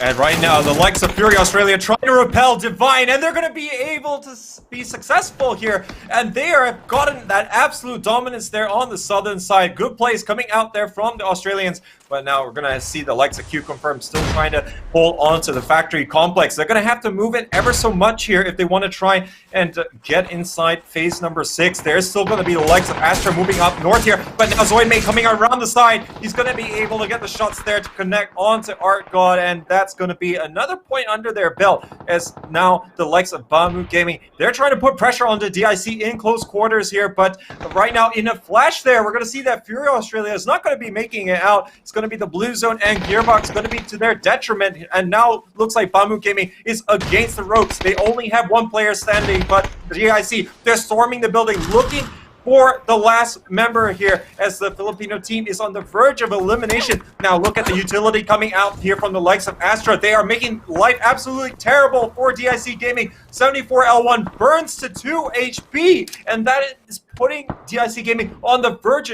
of exiting this match number 2. We're going to see him still trying to hold the angle, as Bamu Gaming is actually going to close the door on him, and he's going to just continue to hold that angle. I don't think Anquan is going to be able to get out from this fight. What's interesting to note is the fact that Q Confirm still has 4 members, with MSC, Astra, DIC Gaming, Bahamut Gaming as well are going to be holding on towards less than 4 members indeed. There is going to be an interesting factor in terms of numbers for the side of Gearbox as well. The only team in the top part of the brackets are going to be Golden Cat, Q Confirmed as well as MSC Therathon, whereas the lower half of the bracket is going to be the last few surviving members here. 6 teams, 16 players in total playing off against one another, and it seems that Q Confirm has begun to come online here, despite the fact that the kill numbers are not as high as we have expected it to see, as we expect to see from the side of Q Confirm. It goes to show that they have adjusted and they have put in a lot of value towards the final few stages of the game. We do see Svit right now taking some shots towards filling the numbers for the side of Gearbox. Gearbox right now have already revealed themselves towards members of Q Confirm. Some shots coming towards them here, as they have to be very, very wary of the shots coming towards them. Q Confirm definitely going to be Q Confirm definitely going to be aware of the potential for being able to grind out these other teams and get their kills that way. But now they're going to be looking to just solidify their positioning here and see who is going to be the biggest threat to them. And it's going to be very much the likes of Astra. Right now, Spit with the Karaza available to him. Not very common to see teams actually want to continue with that on Miramar, just given the kind of topography that you tend to have here. But now Astra is deciding that they're going to move into this compound where the battle is still ongoing between the likes of DIC Gaming and Bahamut, but it does look like Anquan is going to be back entering into the field here, as now Mr. Chan is looking to just pop a little bit more utility. He doesn't actually need to rotate anywhere, but he is very conscious about the presence of two intruders going to be on the outside of his, or just below him in the building. But I think from now, Q Confirmed, they're not looking to try and make any substantial moves here. They've got some good high ground to give a little bit more of a vantage point for the later stages, and they're going to preside over the entire zone here and really try and dictate the flow depending on how Phase 8 is going to be placed later on.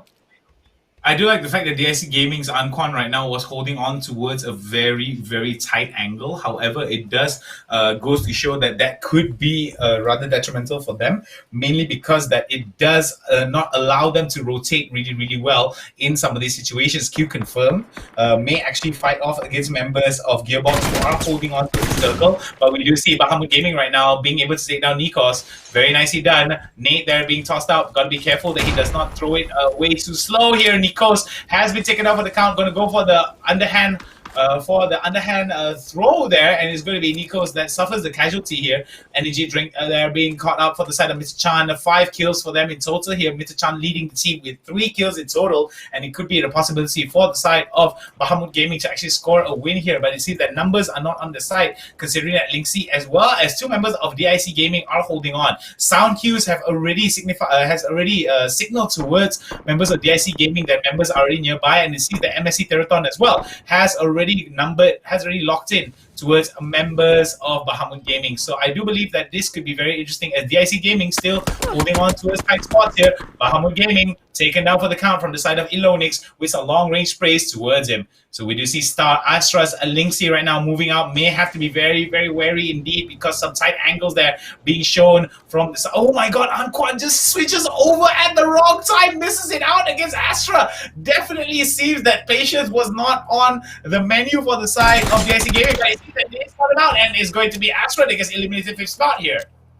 This zone being absolutely devastating for all these teams on the northern side here. DIC Gaming coming up over the top, but it's not looking good here. 74L1's already going to take one there from Ilonix, but he's going to get him back. Anquan is going to be doing a number, but he's not going to have enough HP to sustain here. And now we're going to be seeing that the likes of DIC go out in 4th position here. We have 3 teams remaining. Q Confirm and Gearbox both have that full roster of their squad members available to them, and they have got this last piece of turf to really duke it out. MSC Therathon, they are using this time to get the players back up. All the utility coming out here to try and obstruct as much vision from the Vietnamese team as Q Confirm is looking to slowly influence things here in this final zone. There's going to be still 2 minutes and 20 seconds for this team to play, but it's going to be this 3-way battle, which is going to make things ever so awkward. Spit going to be trying to cover the front with the Gearbox players. MSC Therathon taking some of the long-range fire, as they're still going to be in a precarious spot, just being the fact that they are on that lower ground. But Gearbox, they are trying to see for an opening, but this kind of network of smokes that are being set up by the Thai squad is going to be quite comprehensive. It's going to make it absolutely difficult. The nade going to be prompting Spit to move around the side here. He's going to be on flank watch. Gemsto is going to be taken down, as there's already going to be a great couple of trades here, and it looks like Q Confirm is in a bit of trouble. They already have 3 players going to be taking quite a bit of damage here, and now they're only looking for the final member in the smoke here. Gearbox moving in. The nades are going out in style, and Q Confirm is going to be exiting here.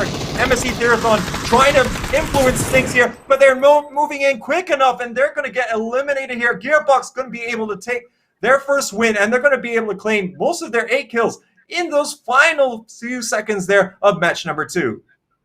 Very impressively done from Gearbox, indeed. Being able to score it up from 13th spot may actually improve themselves quite a bit and may be able to actually score into the top 8 of the leaderboards as we see it. And I do believe that Q Confirm has quite a bit going for them, mainly because towards the final few stages, immediately that they were zeroed in by enemy teams, but Gearbox were able to work on their numbers. And it seems that members of Q Confirm spent way too much time committing towards a fight at long range, and I feel that that was a signifier towards members of Gearbox that, all right, we've already been locked in from the right flank, so we just hold it up, and we'll see what kind of options that open themselves up. And it seems that towards the final few stages of the game, Gearbox were very well aware of the numbers that they had compared towards other members of the other teams that were fighting into the circle. I do believe that that was a calculated decision coming in from the side of Gearbox, and we would like to see a little bit more from the lower, not to say the lower bracket of the leaderboards to actually show up here today, because it has been rather interesting, because Q Confirm were one of the only few teams that were able to make it into the final few circles as the game progressed into the final phases of the game. Yeah, I mean, we put a lot of emphasis on, or talking about the consistency of Q Confirm isn't going to happen, but it looks as though their nearest challengers are the ones that are faltering somewhat. Let's take a look, ladies and gentlemen, at the results here from match number 2. MSC Therathon is actually going to be getting the most number of points there from that game, and 14 kills. That's going to be quite impressive there coming out from the Thai squad. Gearbox going to be able to claim 18 points there, along with 10 points from the winner chicken dinner. Divine going to be claiming 3rd spot with the 9 points, same tied actually with Q Confirm. So Q Confirm really going to be maintaining their distance with the rest of the pack, as of course all the closer challenges have kind of fallen off. Bamu Gaming going to be bouncing back after having not the greatest of performances in match number 1. They're going to get 7 points together with DIC Gaming. Fury continues to get some solid points here on the board. They're going to get 6, followed by Astra, who's going to get 5. Cerberus, they're going to be getting at least 3 kills, but honestly, they kind of went out a little bit on the early side of things here, and that's definitely not what they want to have happen if they're really going to put a dent into this lead that Q Confirm has. Carnage, Malgi Esports, Daytrade Gaming, Eagle Sentinel Shooter, Buriram United, Golden Cat, and Victim Rise going to be rounding up the rest of the match standings. What's really important to note is the fact that members of Q Confirm are able to actually go up quite a bit in terms of total points. Cerberus Esports and Golden Cat are going to be holding on to a 2nd and 3rd spot, with Buriram United still holding on to a 4th. However, we do see Cerberus Esports right now being able to score at least 5 points more, 5 points in a gap between themselves and Golden Cat. So that isn't that much of a point discrepancy between themselves. However, it does show that Q Confirm are trying their best to level best to basically get a bigger gap between themselves and the 2nd and 3rd spot. So Cerberus Esports, Golden Cat, as well as Buriram United have got to actually pick it up if they want to be able to score some of these big wins and try to dethrone members of Q Confirm. MSC Therathon, Malgi, Daytrade Gaming, as well as Divine Esports have round off our entirety for our top 8 of the total leaderboards. Fury right now from 8th spot will be knocked down to 9th spot with a total of 67 points. Not too much between themselves, as well as Divine Esports, Astra, Gearbox, Victim Rise, DIC Gaming, Bahamut Gaming, Carnage, as well as Eagle Sentinel Shooter are going to be rounding off our total leaderboards for the end of match number 2, day 3 of the PUBG Continental Series. It has been very revealing indeed, Jay, in terms of what has been offered by some of these teams. But it seems that Q Confirm is laughing their way into a lead here with more and more points picking up in their favor. If Cerberus, Golden Cat, as well as Buriram United do not pick up their socks and do not consider the fact that they have to score higher in terms of placement as well as kills, it could be a Q Confirm day for day number 3 of the total leaderboards here, as we are going to be heading into our final match of the day for Miramar for day number 3 of the PUBG Continental Series, Jay. Yeah, so definitely they need to pull out their socks for sure. You're absolutely right. And now looking at the top amount of damage here, Janku with 984. That's quite the shift there from the Thai player. Anquan from DIC Gaming going to be getting 600. Elonix going to be contributing with 584. Rosita Jr. also from MSC Theathon here in this top 5 with the 520. And that's really a big reflection on the kind of work that they did with getting this high number of kills in that round. Kikamuka going to be getting that 4th spot. And with that, ladies and gentlemen, that is going to be it here for match number 2. We'll be taking a short break before we enter our 3rd match and our final match of Miramar for the day. We're going to take a little bit of a breather here, and we'll see you in just a few minutes. Update 7.3 has arrived and brings an explosive new weapon, some new updates to vehicle balance, quality of life changes for landing with your team, and an update to the esports menu. Let's get right into it. The first update is the addition of C4, a brand new explosive that sticks to most surfaces. Once its long timer finishes, this powerful explosive deals damage to everything within a 25-meter radius, both horizontally and vertically. C4 isn't meant to be another throwable, but rather a tactical choice to prevent enemies from staying in a defensive position. There's a clear audible beeping sound when C4 is armed, which increases in frequency as it gets closer to boom time. You'll want to be clear of it when that happens. C4 spawns as world loot on Erangel, Miramar, Vikendi, and Sanok, and will also appear in care packages on these maps. Vehicles are getting a balance update this patch as well, with new damage zones being added to change how you go about taking them down. Starting with 7.3, damage dealt to the engine of a vehicle will still be full, but damage done to the sides and roof of a vehicle will be reduced. Vehicles will also no longer explode immediately upon reaching 0 health. Instead, the engine will die and catch fire, giving you about 5 seconds to bail before the vehicle reaches its ultimate end, though excessive damage can be an exception. These new damage zones affect most basic 4-wheeled vehicles like the UAZ and Murata. Other changes include increased armor for boats, no more increased collision damage when vehicles are rolling, and a 50% increase to spike trap length. You can check out the patch notes for full details. One more vehicle-related thing. The trains on Vikendi have gotten a new vertical line on the map, which should give more options for use. Some trains will now also make an additional stop before reversing direction, and we've added new indicators for when trains are arriving and departing. Players dropping with their team can once again utilize the parachute follow feature, which was previously disabled pending some improvements, to stick close to their group without having to maneuver there manually. From the pre-match countdown to before the drop, you can select a teammate to follow to the grounds. This can be cancelled on the map screen by holding F while in the plane or while following the player in your shoot. Finally, the esports menu has been updated in preparation. Hello and welcome back, ladies and gentlemen. I'm Play the Jay. With me is the amazing Hound, and we're going to be bringing to you more action here at the PCS1 APAC Showdown. We are about ready here to get stuck into match number 3. And looking at the pace of the games that we've seen so far, Nick, are we going to be able to see any of the chasing pack try and shift their gears or do something a little bit different? Or are they going to rely on the maybe the more comfortable map Erangel in the later stages of today to really try and get the bulk of their points? I believe that coming in for the side Q confirmed, they are going to be putting a lot of their eggs in one basket, which is going to be actually 2 baskets, which is Erangel. We did see that they did show a valiant effort in the second match for the Miramar matchup. However, the third match could be very revealing indeed, because it was shown that for the side of Q confirmed, they did play quite a conservative game compared to more of the other teams that played a little bit more aggressively as the later stages of the game progressed. We did see that some of these teams were picked off with some really interesting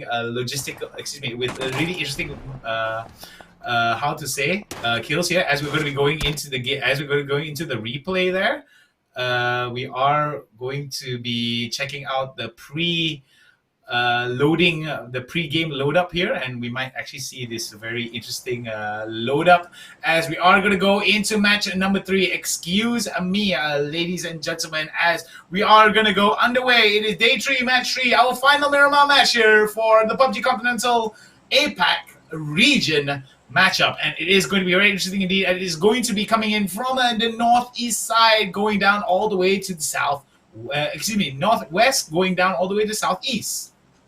Yeah, so I'm wondering if we're going to be seeing a little bit of a more normal circle or not here, as I think some of the teams in the first 2 matches definitely going to be thrown off ever so slightly, as we did see that it was going to be a little bit more awkward than not. A lot of teams really forced to make awkward rotations. I think Cerberus has suffered from that, but at the same time, these are all going to be things that comes with the territory. You're going to face these kind of situations later on, and again, it's just going to be how well that you drill. Now, we talk about the familiarity of some of these teams, and that might have altered some of the drop patterns for some of them. I think one of them that we talked about in the early stages of the tournament was Golden Cat. They were always facing a lot of contention from the likes of Fury Australia on Sosnovka when it came to the Erangel matches, so they had to change things up. Now, likewise, could be some things that some of these teams are already playing out of position, and then they further have to make these kind of adjustments. It's going to be a little bit weird, but I think that this zone is definitely going to look a little bit better for some of these teams. What do you think, Nick?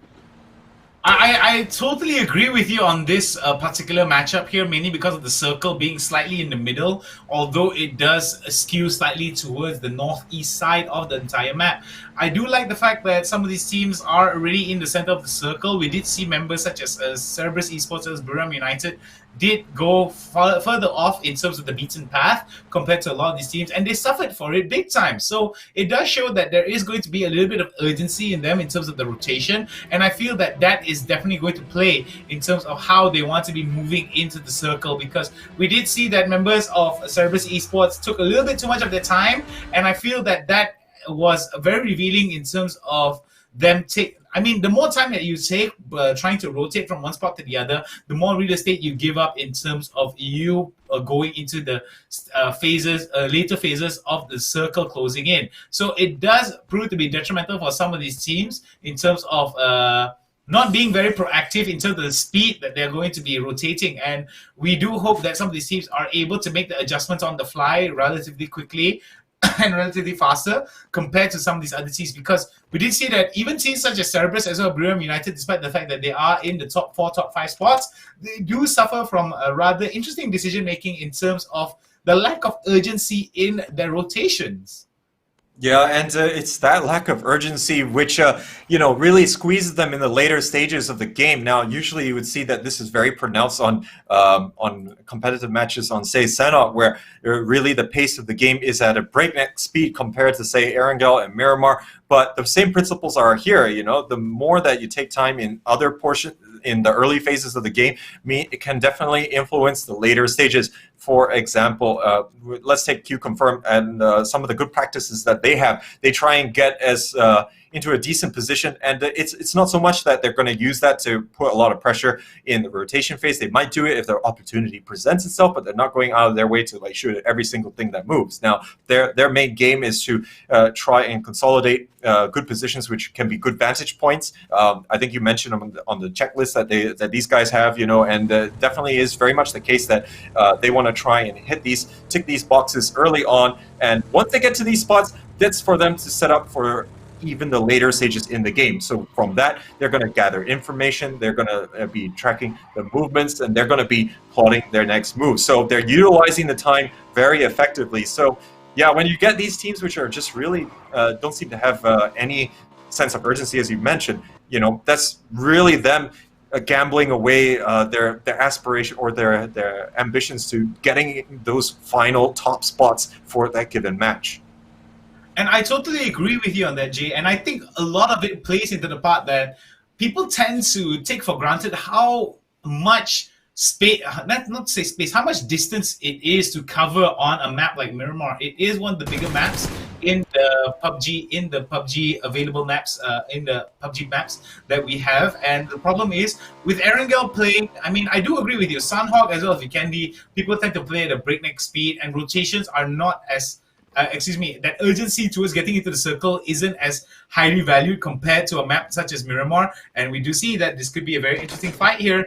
Miramar United's Edie right now with the shotgun. Right in the face, and it seems that Jen will be taken down with the count. All of those pellets will be able to hit Jen in the face, and it seems that the spray coming in from Jen was not enough to take Miramar United down for the count here, as Edie will be able to laugh his way with a pump shotgun to the face for the side of Gearbox.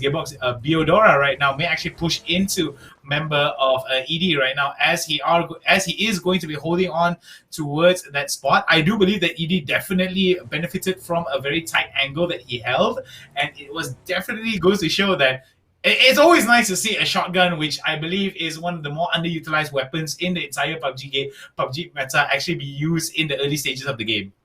Yeah, I totally agree. As I'm pretty sure that Jen had, was thinking in his mind, please let it not be a shotgun. Please let it not be a shotgun. And what happens? It looks as though Eddie didn't have much luck in the looting phase, but he's going to be thanking Jen all the way. Of course, he's going to be depositing quite a bit of loot himself. But now it looks like the rest of Gearbox is going to be very close by. Buriram United going to be opening up here through Godmeow. Not able to land any shots just yet. But he is going to be announcing his position to the rest of Gearbox. Y8 moving into a bit of a better spot here as he's going to park his vehicle. But now, does look like the rest of Buriram United, they're going to be a little bit more scattered. Eddie, of course, is still inside the compound. He is still going to be in a little bit of a pickle if he's not too careful, as 3 Gearbox players all going to be surrounding him. Noradra moving in to try and help things out. Godmeow, again, only going to be able to look onwards in here. Y8 going to be seeing the scene of the crime as they're looking to try and clean this up here before the rest of Buriram United can influence proceedings. And he's going to be having the shotgun out in hand once again, as the rest of the Gearbox players, they're going to be using the process of elimination here. But looks like Jin is going to get knocked down in the process, and now he's going to get finished off. Now the shotgun devastating. Close range gets another one here, but Eddie's going to finally go down. But look at what Gearbox has sacrificed in the process. They have only got 1 player left standing, as he's trying to do whatever he can in the corner, but he still has to eat quite a bit of those AKM bullets, and it's not going to happen there. And Gearbox going to be trading 4 of their team members for 1 of Buriram United's. Well, I don't know about you, but Reddit is definitely going to have a field day here. Shotgun, useless weapon. Take your shotgun and take it away here, because Buriram United were able to work it out with relative ease, being able to shoot down not 1, not 2, but 3 members of Gearbox. And it seems that other members of Buriram United were able to get a GenForce right now. Pushing it out, it seems some pre-fire there will not be able to hit him out. And it seems that members of Buriram United are definitely going to be able to get some shots off here, despite the fact that they did lose out ED early on. And it seems that 4 kills already in their favor here, with ED leading the charge with 3 confirmed kills in his pocket. And all of them come with a beautiful pump action shotgun there on his side, as we do see Konaxi right now. Push off, but oh no, and you see that Konaxi will be taken off on the count here, as Seymour FTG will be able to shoot him down with a beautiful barrel spray onto him. Konaxi right now will be taken off on the count, as Buriram United does have only 2 members in their favor here. Not a very good start for the side of Buriram United. As we see, early stages of the game, 8 minutes in, 56 players down for the count here. 8 players already, 8 players already being shot down, and it seems that it is going to be very interesting indeed, as we do see a lot of these teams are going to be eliminated. A lot of these players are going to be eliminated thus far. Gearbox, as well as 2 members of Buriram United, are going to be our first casualty here for the game, for match number 3. Our final match for Miramar, as we head into the second phase of the game already. We do see that more and more of the circle is going to be rather populated in the center. San Martin, as well as positions as La Badita are going to be rather populated with the server population here as we head into the later stages of the game.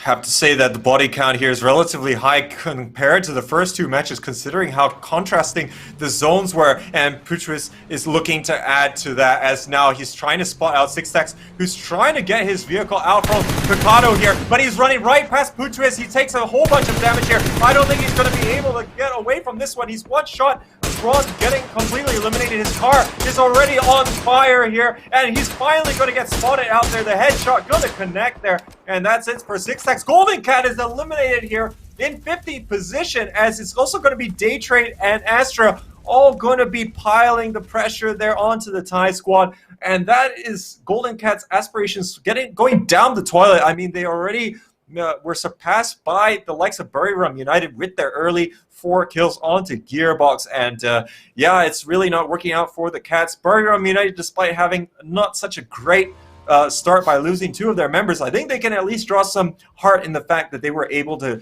win out with those fights, especially, of course, with the shotgun triple kill. But now they are completely surrounded by the match 1 winners in the form of Victim Rise, and it's looking ever so precarious. The likes of Bahamut Gaming going to be moving quite close to Divine. Going to have to just watch this step. At least they actually going to have some of their squad strength decrease themselves. And I totally agree with you on that.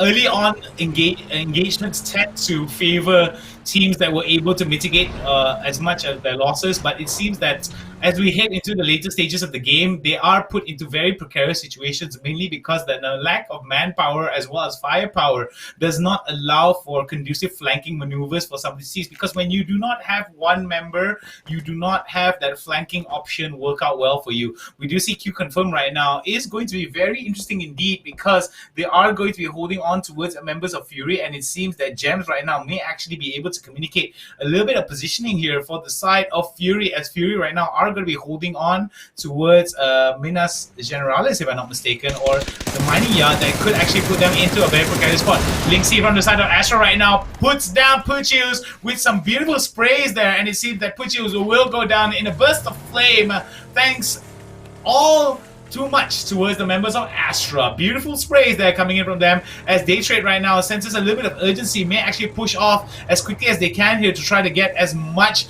ground covered as they can. Going off towards the northeast side of La Bendita could be in favor for them here, as there is going to be quite a bit of real estate for them to cover between themselves as well as members of Q Confirm. They are going to be holding on to his top side here. Yeah, all the teams are going to be within shouting distance right now. There's still going to be some spots available for these teams if they want to take up those bits of prime real estate. But right now, they're all waiting here for phase number 3 to reveal itself before they make any more significant moves in the center of the zone. You can see that the 2-2 split is going to be very popular, as we're going to have the likes of MSC Theathon and Bahamut Gaming both splitting up in this fashion. And that's covering quite a bit of the real estate, as we do see that they are actually going to be dominating a lot of it, and that's going to force these teams to make a decision. Do we consolidate our position, or do we try and hold on to all of this? We're already seeing MC Theathon is going for the consolidation plan here, as they do not want to try and hold on to more than they can chew here. And right now, that compound is actually quite of a significant size that they're going to be moving in, and a bit more central. But now, this is actually going to give the likes of Bury Rum a little bit of breathing room after they've been absolutely suffocated in the early stages. Carnage actually going to be rotating quite close to them. Noraj are just going to get a little bit of information, how many players are inside the vehicle, whether or not they're actually going to be seeing a full squad rotating in late here. But Art God is actually going to be able to take down Spit. The leaders are going to be in a little bit of a pickle if they don't get up. Remember here, Flash is actually taking the opportunity to put the pressure on Astra. They might actually take the opportunity to get out and do some work. JR is actually going to be taking quite a bit of nade damage here, as the likes of Bahamut Gaming with their 2-2 split is actually going to be in a spot here to put more pressure on Q Confirm, but it's actually a 2v4 at the moment, so this is actually going to be the disadvantage of doing this type of positioning on the side of the Filipino squad. All right, Q Confirm right now, it seems that there is going to be a casualty that is going to be revived here in this particular situation. Zvit has been taken down for the count, as we do see members of Bahamut Gaming may actually serve as the spoilers here, as they are able to take down members of Q Confirm pretty early on in the stages here. It could actually mess up quite a bit of the lead that Q Confirm were able to garner for themselves. With members of Cerberus as well, Bruram United may actually serve potential towards dethroning members of Q Confirm by closing the gap between themselves. However, we did see Q Confirm actually be able to work with less, and they were able to come out victorious here, because we do see members of members of Bahamut Gaming are definitely not in terms, not advantages in terms of the numbers here, but members of Q Confirm do not know that, so they have to be very wary that they don't get caught out here.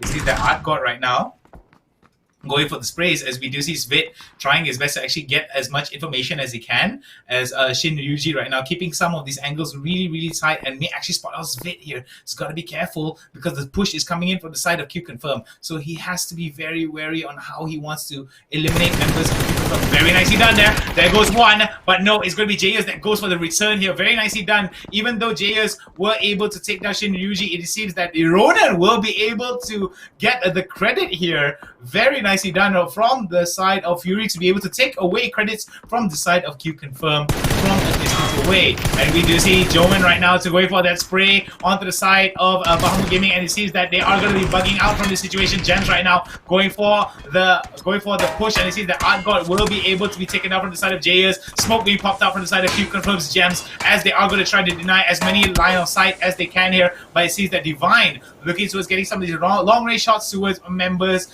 of Q Confirm, as we do see Q Confirm has a lot of work to be cut out for them, as Ikika Mukau as well as other members of Fury as well as Daytrade pushing in towards them. It's going to be very interesting indeed to see how members of Q Confirm are going to salvage themselves from a rather precarious situation, Jay. It is going to be interesting to see whether or not Q Confirm will be able to walk away with this with.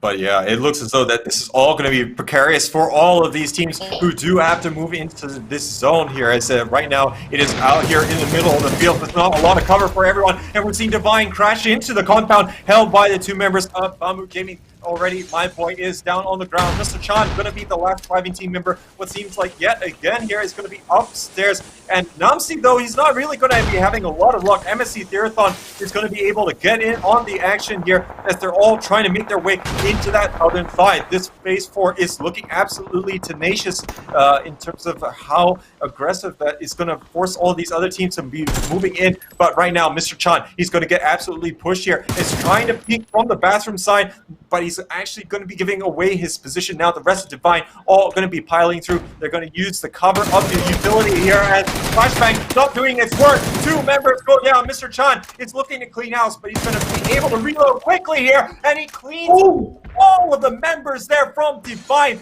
What amazing play from the player there. I can't help but feel that there wasn't enough utility being used by the rest of the Divine players, and they're going to pay for it as a result. Kamal there going with a nice little nade, and we see that Joxy will be taken down. Nicely done there for the side of Kamal to be able to get that trade, but it seems that Victim Rise right now trying his best to salvage whatever that Kamal's left behind here. 2 kills in favor of the side of Victim Rise. Chi, the only surviving member with Fury. Joxy right now down for the count, but it seems that that could be salvaged here. Oh, nicely done there as we do see a shot there, as we do see a nade there being thrown, but it is going to bounce off. Very, very not well done there for the side of Chi, but you see that Chi right now trying his best to actually get some of this. We are going to be switching over towards the side of Insight here, looking towards getting some insightful shots towards the side of Divine, but you see that Victim Rise will be taken out from the side of Ronan, representing the side of Fury Australia, as we do see Ronan has been taken down as well from the side of Yoshimin Mori for the side of MSC Therathon, as we do see that there is going to be some urgency here as we hit 50 seconds left for the side of phase 4 completing itself as we head into phase number 5. We do see Q Confirm right now still managing themselves rather well, with Joman going for a really interesting solo rotation here, but I see that fire is coming his way. Rather interesting to note that other members of Q Confirm are going to go towards another side, but Nikos will be able to take down Joman here. Very well done for the side of Nikos, and it seems that that kill could be in the side, could be in his favor here if he were to commit towards that kill. But we do see DIC Gaming, Anquan taking some shots from both sides, but no, it's going to be Anquan that gets taken down. Mr. Chan looking towards being very, very aggressive indeed. Bahamut Gaming, the Filipino team of Bahamut Gaming, looking towards cleaning house with a lot of these teams.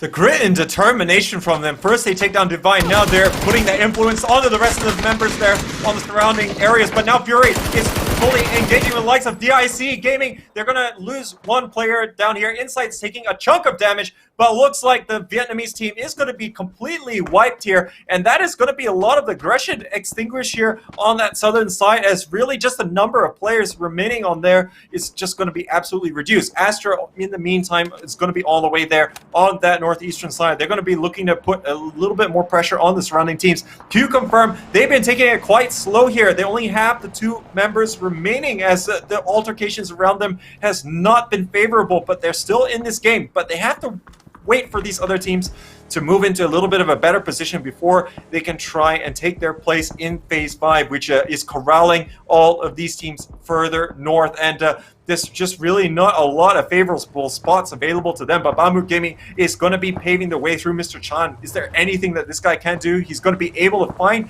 ideal spot, but my boy, not satisfied with it. He's going to continue onwards, but looks like Matey, he's going to get caught out as he tries desperately to find a spot to call home for the rest of the MSC Therathon team. And we do see that MSC Therathon will be able to clean house with the side of Daytrade Gaming. However, Daytrade will be able to leave off will be able to sustain one surviving member service right now, looking towards getting some aggressive space on the side of MSC Therathon. And you see that MSC Therathon could be, actually, Maugi could be in a little bit of trouble here as some of the nades are going to be coming out. Look at that, the amount of smokes being tossed down from the side of Maugi, spending a lot of utilities here to block this line of sight from both sides here, being pinched, not just from MSC Therathon, but also from Cerberus Esports. Maugi definitely in a rock and hard spot here, as we do see Basil right now going some of these shots from long range, as Yoshin Minbori will be able to take down not one, but two members with two nades. Very nicely done, as we do see Gems will be able to take down one member for the side of Daytrade, eliminating them from the game at 11th spot. Cerberus right now looking towards salvaging a rather lackluster performance for the last two games here, with some rather aggressive gameplay coming in from the side of the Vietnamese standouts. We do see no kills in their favor yet, but we do see Mr. Chan finally his rampage has been ended from the side of Astros Nikos. We do see Q Confirm right now getting into an exchange for the side of alongside MSC Therathon, and it seems that Q Confirm has been put in a rather precarious situation, as Svit is going to be the member down for the count, as Gems will be able to revive him, but two members going up against three members for the side of MSC Therathon. With the push coming in, it could spell doom for the side of Q Confirm. Yeah, they're going to be fully aware of that. Now, of course, we did see Janko had no idea that he was going to get completely ambushed there, but Q Confirm have managed to reset here. Svit has got the heal in, and now they have to try and just repel MSC Therathon. Circle going to be shifting out a little bit further north here, so these teams have to try and resolve their differences ever so quickly. But MSC Therathon, they can't really disengage from this without or move into the zone without getting shot in the back here, potentially by the current leaders of the tournament, as Ilonic's going to be positioning himself outside the building. He's going to be watching the flanks ever so carefully, but you can already see that they're starting to move. There's only going to be 12 seconds before the blue zone starts to move. Now, they are on the near side, so they have a lot of time to relatively work with, but you can already see they decided it's not worth it at all. They're going to be rotating all the way around the side. Now, the only issue here is that they're going to still have top one sever for Maugi Esports that is going to be in a position to really hurt the likes of MSC Therathon if they are not careful. But given the kind of terrain that they have to work with, this is something that they could definitely pull off here without the likes of Q-Confirm getting in on the action too much. As they're trying to get whatever fleeting shots that they can, but it's really not going to work, and they realize that they have to start making their own moves now.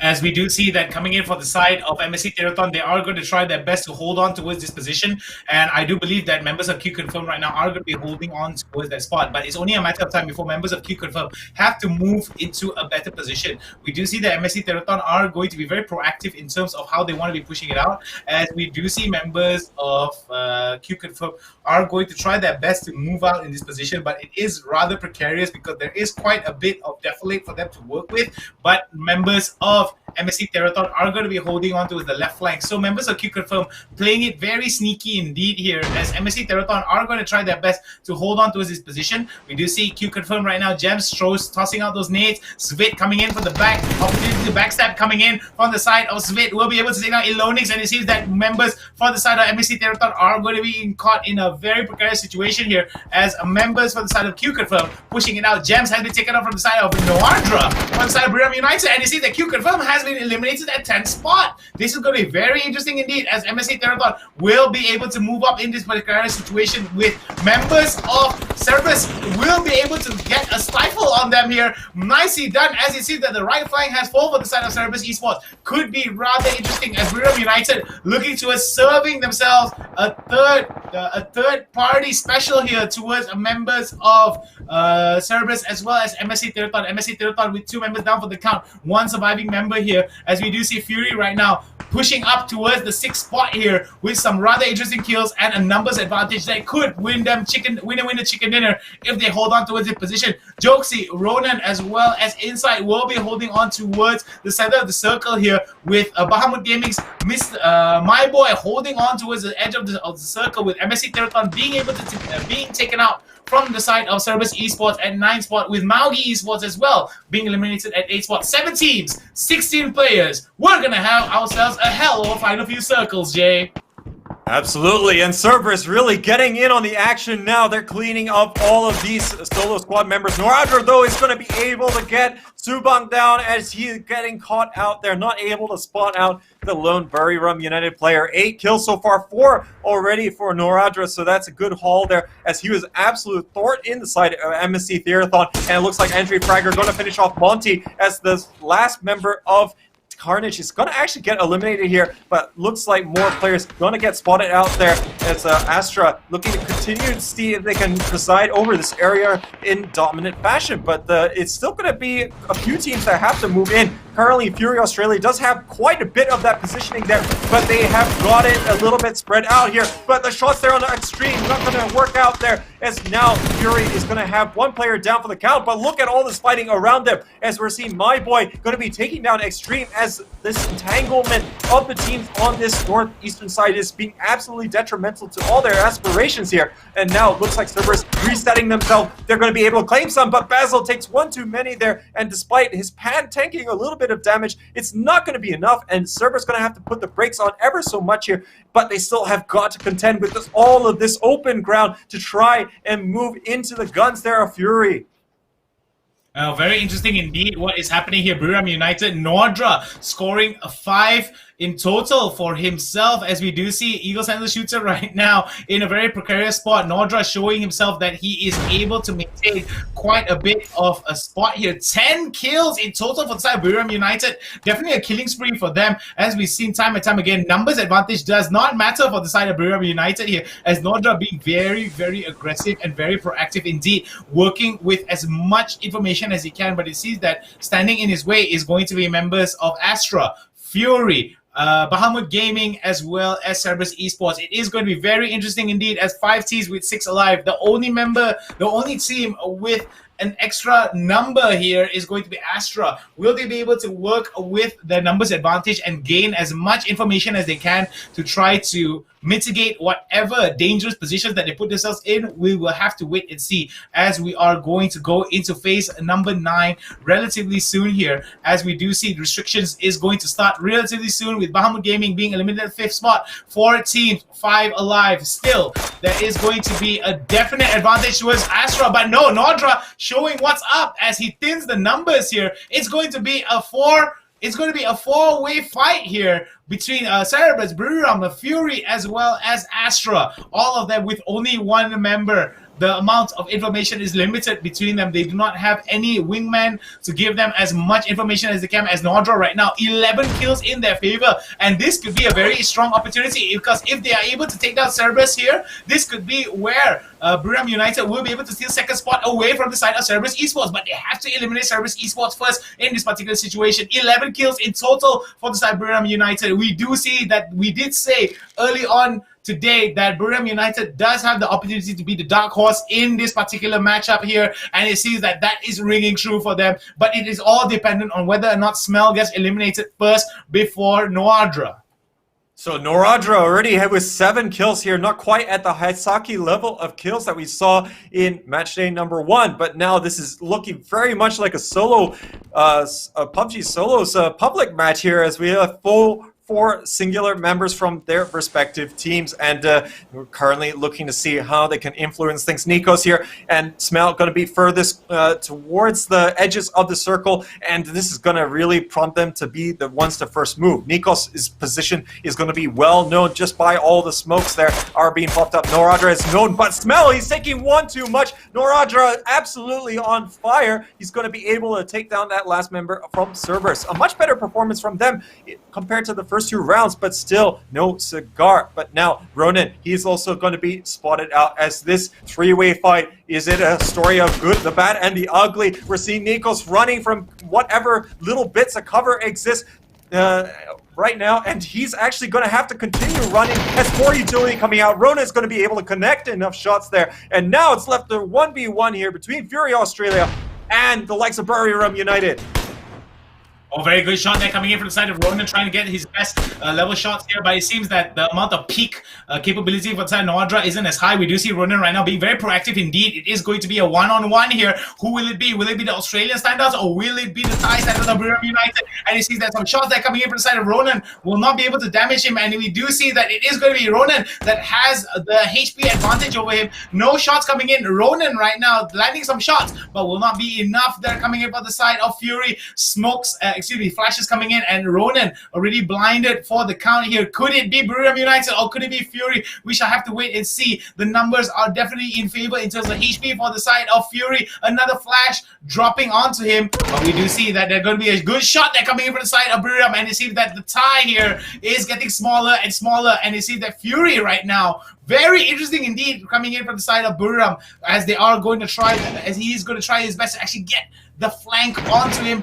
Who will it be? It's a matter of pixels here, but no, it's going to be Fury that walks away. Beautifully done. 9 kills in total, with Ronan walking away, the hero in that particular exchange. Beautifully done by both of these teams. But a big shout out towards Noadra, spoiling it out for a lot of these teams. Cerberus, man, oh man, was it very interesting indeed to see that they were fighting it out for second and third spot, but Miramar United just inching it away by the eye of a razor. Beautifully done in that final match. I think this is like one of the most exciting matches that we've seen so far over the course of all the play days, and really you could not have predicted who is going to be the one to come out on top, but it is going to be Fury Australia getting that win on the board. They're going to be absolutely thrilled. Noradra, he did put in an absolute shift there and definitely ate his vegetables this morning. Now let's take a look at the match results, ladies and gentlemen. Fury Australia going to be taking the lion's share right there after they managed to get the 19 points there, the chicken dinner, and also 9 kills to boot. Buriram United with the 12 kills there, mostly thanks to Noradra, and I'm pretty sure that he's going to be pretty high there on the damage charts as well. 18 points goes to the Thai team.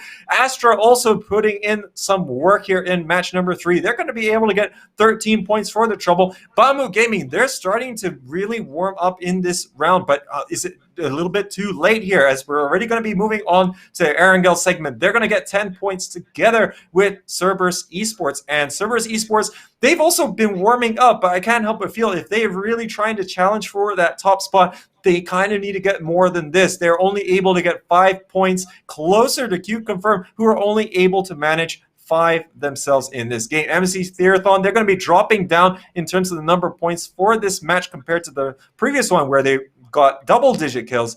Daytrade is going to be rounding up the top 8.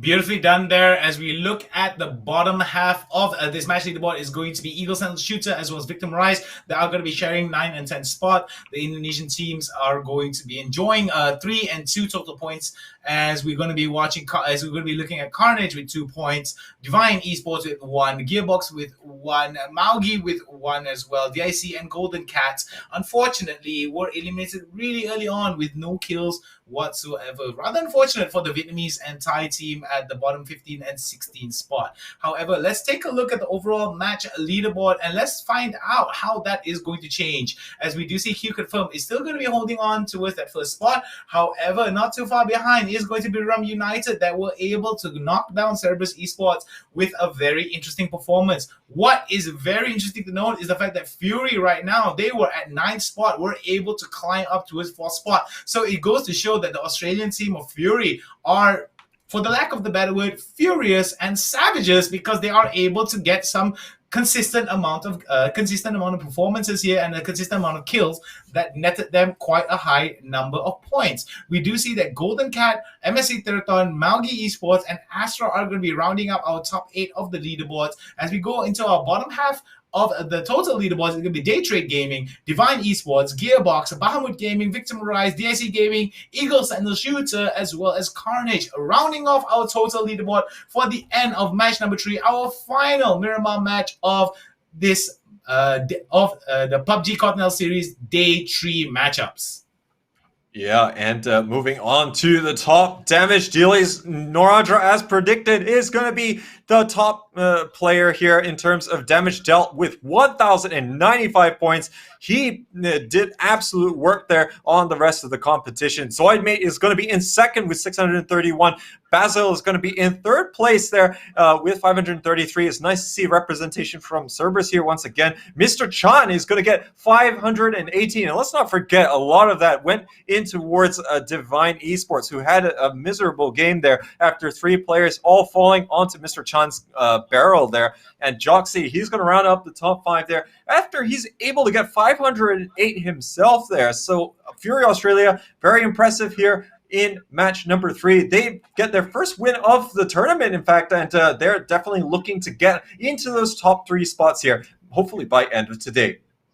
I do believe that there is a lot of opportunity for the side of the Australians to show how savage and how furious they are in terms of their overall performances. However, could it be a little too late? We are in the halfway point of our entire series, and it could be very interesting indeed, because a lot of things have got to fall into place. The planets have got to align in order for some of these lower half of the bracket of the teams to be able to leapfrog ahead in terms of some of the top teams. We do see Q Confirm has been rather consistent in terms of their overall performance. However, with Miramar being a strong determinant towards the later stages of the series, it could actually be very, very detrimental towards their overall performance if they do not pick it up for the side of Q Confirm. However, we do see that they have been able to score quite a bit as long as Q Confirm was able to break into the top 5 consistently. They are still able to maintain that top spot. However, we have seen that time and time again that they have been eliminated at the lower 13 or the lower 12 spots, which nets them a really low amount of points, which I feel could be very detrimental towards the aspiration of maintaining that top spot. I do believe that there is a possibility of that to happen, but the possibility is rather slim. And I feel that the planets have got to align if Q Confirm is going to be considered dethroned from the top spot. But we have seen crazier things in the past, Jay, and I feel that is just how PUBG is. And I feel that it's one of those things that makes PUBG a very dynamic game, because we can see that no specific team holds on to a championship for far too long, and it's only a matter of time before changes towards gameplay tactics and improvement towards solo and team mechanics definitely bring them towards a championship win. Yeah, absolutely. You're right. And I think, of course, the team that can stay up there the longest, though, definitely shows a little bit more in terms of depth, and whether it comes to their tactics, adaptability, and whatnot here. And so far, Q Confirm, well, they have been shown to be fallible. I do feel that no other team here is willing to pick up the slack. And that's kind of been the story of it here.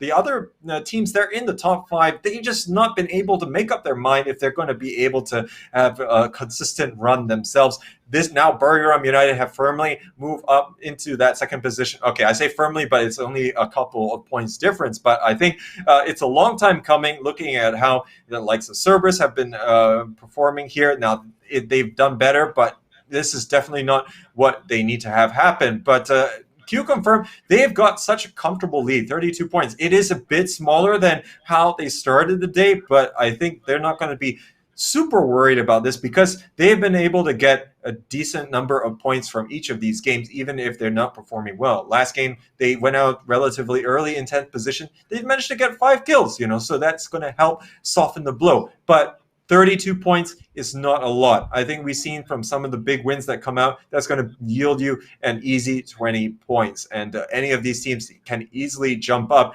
And Fury Australia, I mean, yeah, they still definitely have a few games to go before they can be within touching distance of Q Confirm.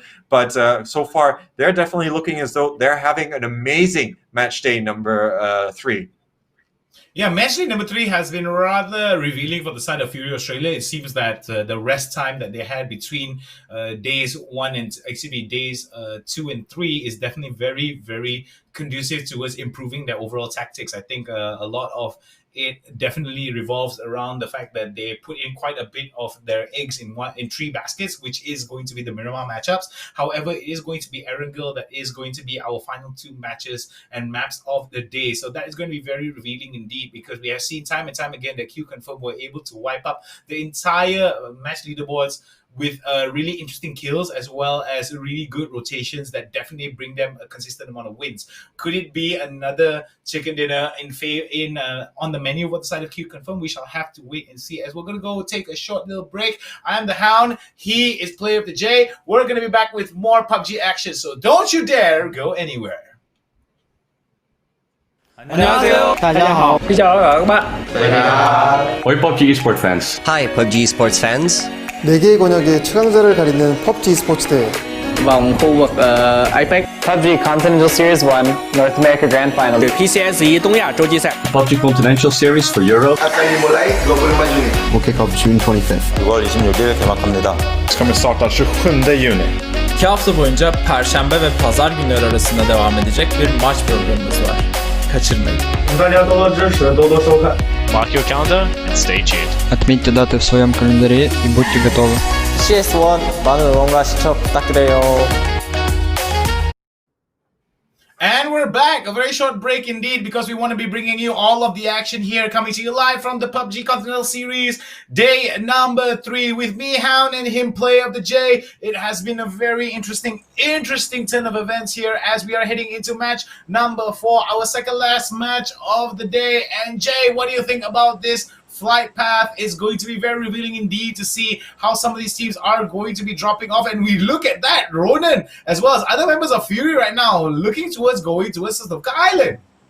Yeah, absolutely. And this plane, I think this is a really awkward one, because it's just going to be all the way here, relatively on this western side. But luckily for Fury Australia, they have, of course, made a home out of the Sosnovka Island. Golden Cat have been displaced from there, and they're actually going to be, it's actually going to see Golden Cat go for a more central drop around the school area, as they now tend to do. But I think we'll have to see how the circle is going to be. I think we've seen a lot of it fall on the western side so far for Erangel, but I think regardless of that, this is relative terra firma for a lot of these teams. They're going to be very comfortable playing here, and we can probably see a lot of differences in terms of the overall performances. So while Q Confirm have not managed to get a significant number of points in the previous few games, this is definitely going to be home ground for them. As you can see, there's a huge disparity in terms of the amount of territory that's going to be occupied by all these teams.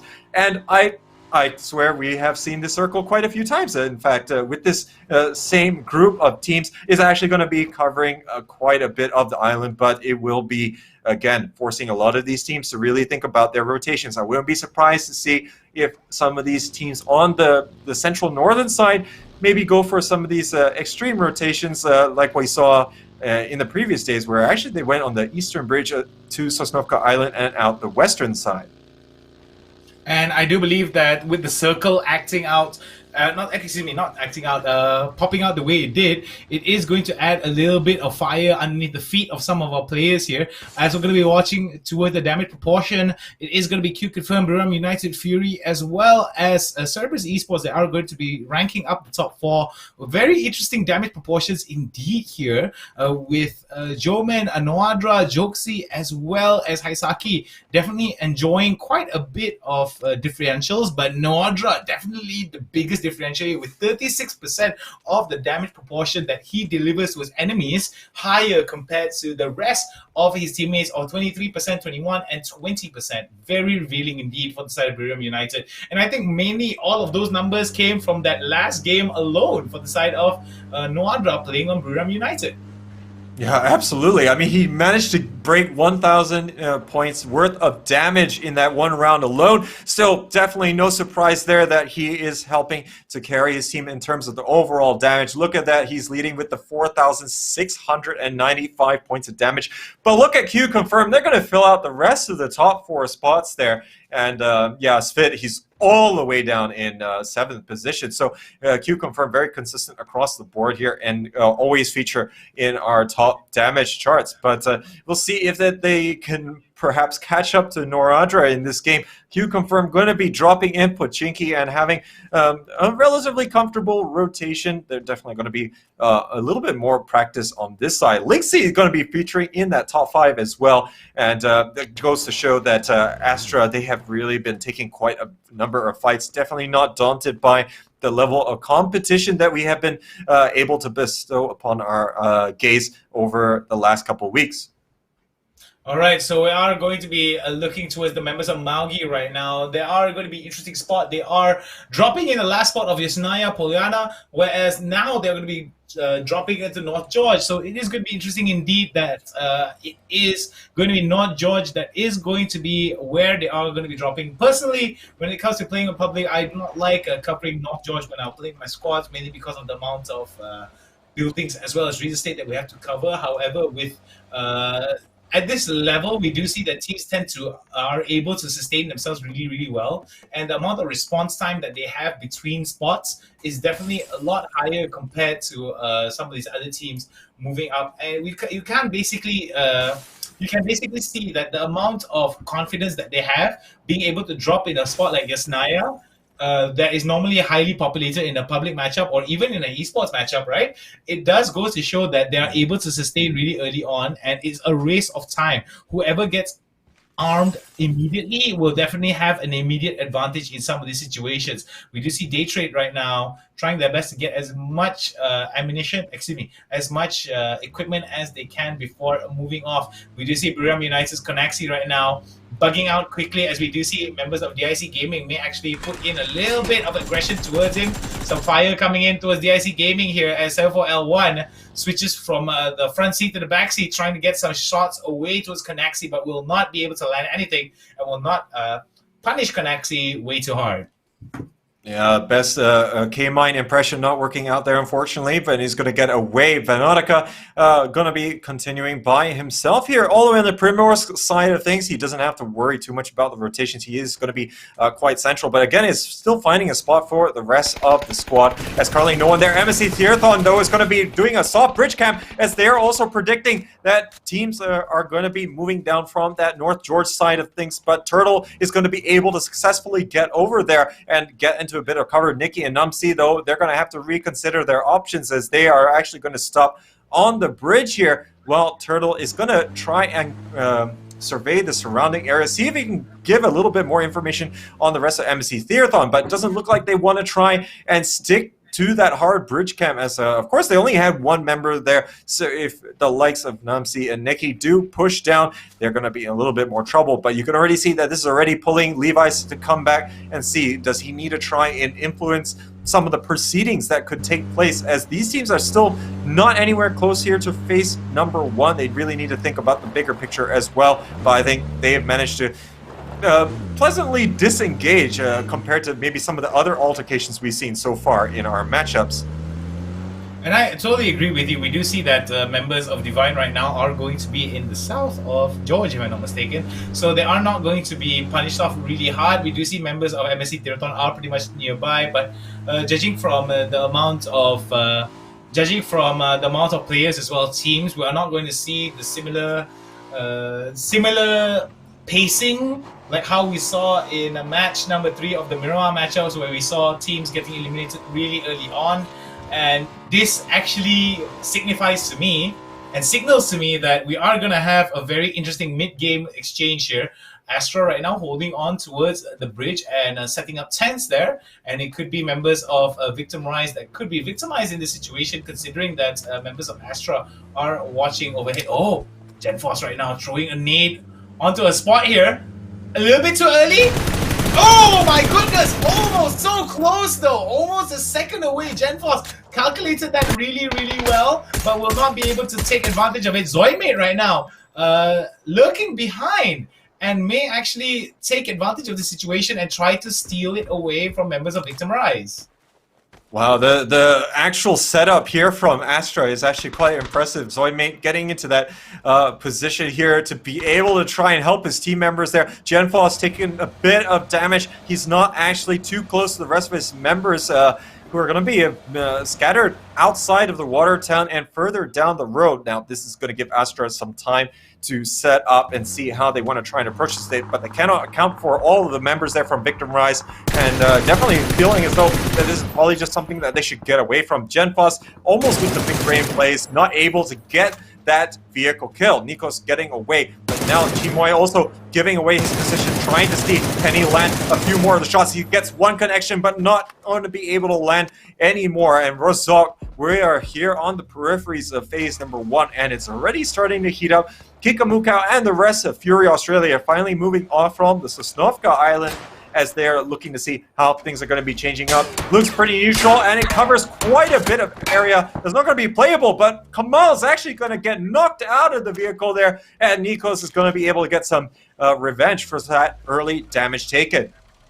And it seems that Victor Rice right now looking towards getting Kamal's back on his feet. Very quick there coming in from the side of Simois to actually get it. And look at that. Cerberus Esports Basil right now bugging out quickly as members of Gearbox looking towards shifting it to third gear and trying to get some shots away towards members of Cerberus. But we do see that Gearbox right now could be in a bit of trouble here as some of these shots are coming from long range, as we do see that Daytrade does not see that members of Carnage are going to come up with the backstab. Beautifully done from the side of Nautica to be able to take down Rain, but we do see that all hell is breaking loose here as Godmeow right now showing off his ability to throw nades from from a pretty huge distance, as he is going to be pushing it out. But Monty, the only surviving member of Carnage here, definitely is going to be in a rather detrimental spot, and it's going to be Carnage that gets eliminated early on, with Buriram United being able to score quite a number of kills in their favor. Noadra as well as Edie will be able to take away some kill credits here, with Godmeow getting dangerously low, and Konaxi, the member that is definitely on his knees waiting for a revive coming in, as Daytrade right now, Veronica being able to land some damage onto Edie. Edie right now will not being able to hear any of the sound cues for a few seconds, going to be bandaging up and has to be very careful that Daytrade right now is going to be pushing off towards him, and Pichios may actually come up with a bit of a support here depending on his positioning comparative towards members of Buriram. And right now, it's absolutely narrow, in fact, between the two Thai teams, and this is really not helping them to be able to finish off this engagement all too quickly. But then again, they are playing for a little bit more of safety here rather than all-out execution onto the other team. So right now, they're just trying to pace themselves. Buriram United definitely going to be really happy. They managed to already eliminate all the members there from Carnage, and at the same time get their team members up in the face of adversity that is Daytrade Gaming. Puchu is going to be all the way in the back here, still continuing to put fire. Flash Hat, though, has actually gone for the plays here as he's looking to see can he get quite the flank going for the rest of his team. But there's still going to be Veronica all the way down by on the other side of the road, in fact. So Flash pretty much has to do all this heavy lifting himself. But it's not going to be easy here as the rest of Buriram United, they're going to be all starting to move in. Flash has got nowhere to go here. He's going to get absolutely picked to pieces as now there's not a lot that he can do in this situation. Godmeow will be obliging and finishing him off. Puchus here is getting spotted out, and it looks like the rest of Buriram United want to leave no survivors. Very nicely done there, coming in from the side of Buriram United, looking towards pushing off members of Daytrade, the enemy team away. And you see that Daytrade right now may be in a little bit of trouble here, as we do see Divine may actually push off those members of Daytrade. And I do believe that Daytrade right now only has 2 members in their roster surviving. And it does reveal a few disadvantages for the side of Daytrade here. It looks like they did bite off a little bit more than they could chew, as we do see members of Buriram right now being very, very proactive into scanning the area and trying to clear out as much real estate as they can. And you see that Puchis right now is pretty much comfortable with just hiding it out, trying his best to minimize his appearance in the sidelines of members of Buriram United. But it seems that Divine could actually be the next target for the side of Buriram United here. They got to be careful that they don't get spotted out from other members of Divine, as members of Buriram may actually push it out. Nikki, Levi's not already in the car, and we do see that the fire coming in from the side of Buriram. Very, very well done here, but it seems that Divine Circle taking his shots towards Noadra. Noadra right now looking towards getting some of the shots away and tossing a nade on towards them, as smokes are going to be dropped down for the side of Divine. Nikki has been taken down for the count, and it seems that off camera, we did see members of BIC Gaming having a little bit of a collision here. But let's focus on the side of Divine. Turtle right now looking towards getting some of the shots off, giving him some long-range fire. But we do see that members of Eagle Center Shooter are going to have a little bit of a fight on their own here, taking away the 3rd spot from the side of Cerberus Esports with 2 members down for the count already. It seems that Eagle Sandal Shooter is poised to take away the 3rd spot from the side of Cerberus Esports, as this could be beneficial for the side of Miramar United, provided that they do not get eliminated first before members of Cerberus. We see 1 more member down for the count for the side of Miramar United. Konaxi right now trying his best to get as much loot as he can, as we do see Edie right now has been taken out for the count, as 1 more surviving member for the side of Miramar United could be doom here if Nordra as well, if Konaxi will be sprayed down if he is reckless with his positioning. Oh, and looking at positioning, Subang is got a lot of fire all around him, and I don't think he's going to say this is fine at all, as he's going to continue to see more utility get chucked in his direction here. But luckily, the line of sight blockage there is going to be sufficient. He's going to be able to take out 1, but he's not going to be able to get the 2nd here. And it looks like that's going to be Fury Australia cleaning house here, and Cerberus is only going to have that 1 surviving member. They have really hit quite a brick wall here. That is match day number 3. It's running into the Eagle Sentinel Shooter in the early stages here has really not worked out. Off camera, we're seeing that Konaxi here is getting a little bit of revenge on the Nikki, going to be able to knock him down, but not before Turtle finally finishes off the Thai team. And Buriram United, after having a very good round number 3 today with the 12 kills there, is not going to be able to pull out with it here, and they're going to be facing that early exit. Cerberus also on the verge of exiting here, and Q Confirm have got to be laughing all the way to the bank here. That is going to be that $200,000 in prize winnings that they are looking with gleeful apprehension. Well, definitely gleeful apprehension is on the sidelines for the side of Q Confirm, with members of Miramar United being eliminated. It definitely shows them that their chances to get more lead over members of Q Confirm, over members of Miramar United as well as Cerberus Esports is definitely a potential for them. However, we do see that members of Q Confirm right now have got a little bit to deal with here. Members of MSC Therathon as well as other teams are going to be potentially aiming towards them. We do see members of Fury Australia, in my personal opinion, one of the teams as well as Miramar United to serve as the dark horses in this particular tournament, in this particular series. But we do see Cerberus right now, Basil in a very precarious spot here, mainly because that he is going to be hugging onto the coasts of the island, and I feel that this could be very, very detrimental towards his positioning, mainly because that he has to fight his way up hill. If it's an uphill battle for him if he is there, because he doesn't have any teammates to give him as much support as he would like, and with 40 teams and 45 players on the map, the threats can definitely come from multiple angles, especially at phase 4 of this particular stage of the game. Yeah, and right now we're seeing that there's going to be entry here from the likes of Victim Rise. Now, after game number 1, we haven't really seen them hit the highs that yielded them their very first win of this tournament series. But now we're seeing that they're going to be moving out from the territory vacated by the likes of Q Confirm in the south side of Pujiki. But there's going to be Golden Cat right in front of them. Golden Cat is going to be a little bit wise of the positioning from the Indonesian squad as they're looking to try and put pressure back. They have some help from third parties in the form of Astra, who only have the 2 members left alive, but this kind of crossfire is really putting the likes of the Indonesian team in a little bit of a pickle. Nate coming out from Tinoy as he's using that car for a little bit of cover here. Genpaul's taking a bit of damage there, and now he's going to have to move into a little bit of a better spot, because if the similar Nate, which is coming inbound here, is going to be good, that's going to be hard for him. The car is going to be taking quite a bit of damage. Genpaul's going to be moving all the way back here, and he's going to be able to continue the heal. But Golden Cat, they're not looking to really try and impress the issue just yet, as they just want to try and maintain a certain minimum safe distance. Oh, some very good sprays there coming in from the side of Tinoy. Golden Cat looking towards showing their claws again, but it seems that 1 member already down for the count. Nexonus looking towards Tinoy looking towards getting some of those shots away, and Genpaul's right now in a little bit of a precarious spot, looking towards getting that counter peek onto the side of Tinoy. Tinoy right now holding on to the very interesting spot, as we are going to be switching over to Day Trade Gaming, and we do see Day Trade being able to annihilate members of Eagle Sandal Shooter with 8 kills in their favor. Venotica being able to enjoy 5, but could it be over for him, as some of these shots are going to go over towards Venotica, and it seems that he is going to be in a very precarious situation.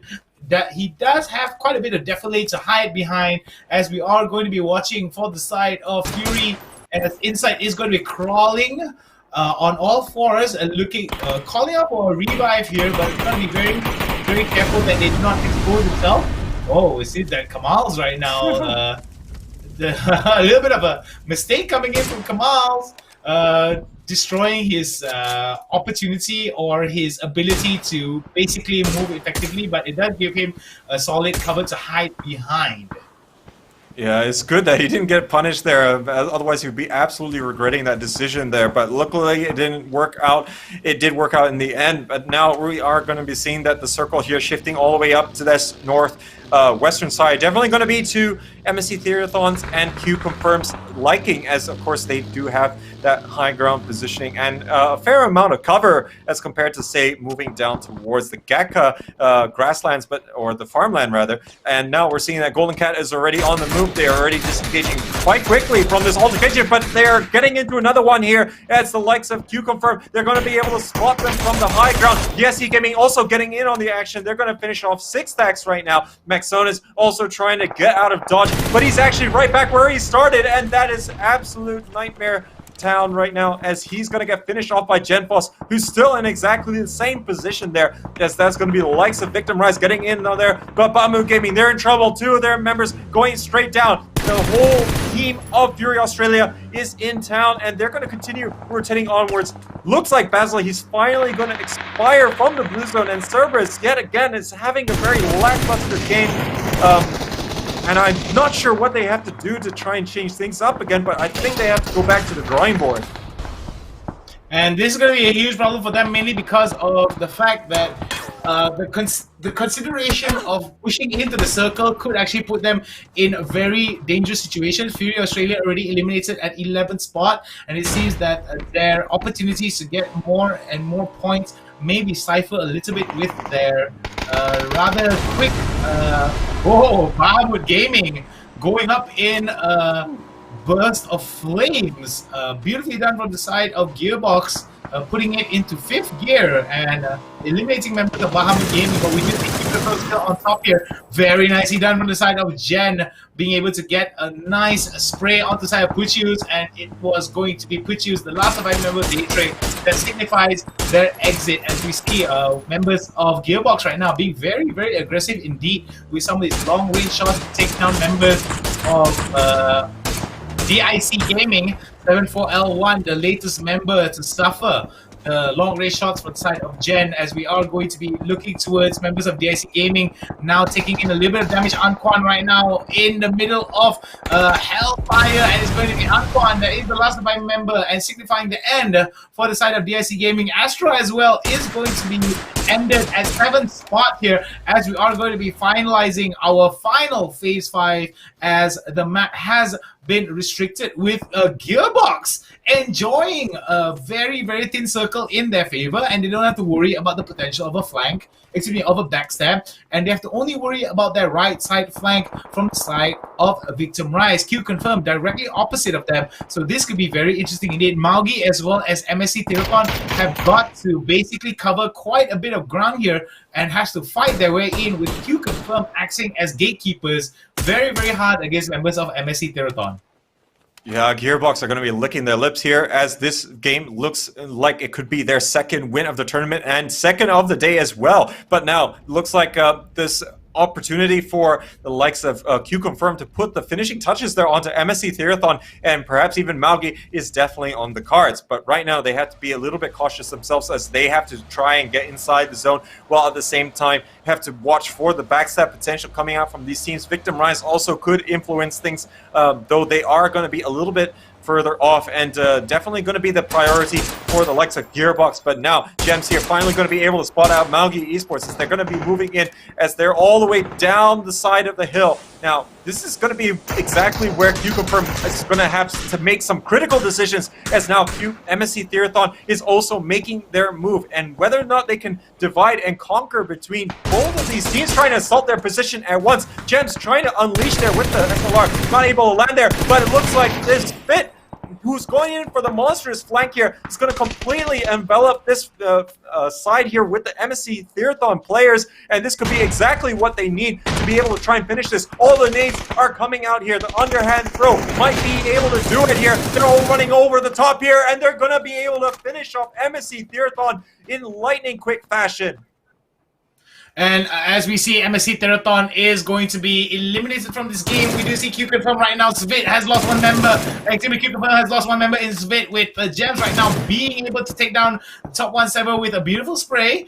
As we do see 6 kill confirms in their favor. As we are going to see JS right now taking some of these shots onto Gakon, but it seems that Gakon will be able to take some of these shots back towards JS, Jet, as well as Gakon right now. The only 2 surviving members, as we do see some nades there being tossed, as JS right now looking towards getting some assistance, as we do see that Gems going back to get that revive onto the side of JS, but it seems that the sound cues does not allow members of Q Confirm to actually get JS, and JS saying just continue on without me, or at least try to smoke it out for me before they actually consider getting JS up and about. But it might be a little bit too late here.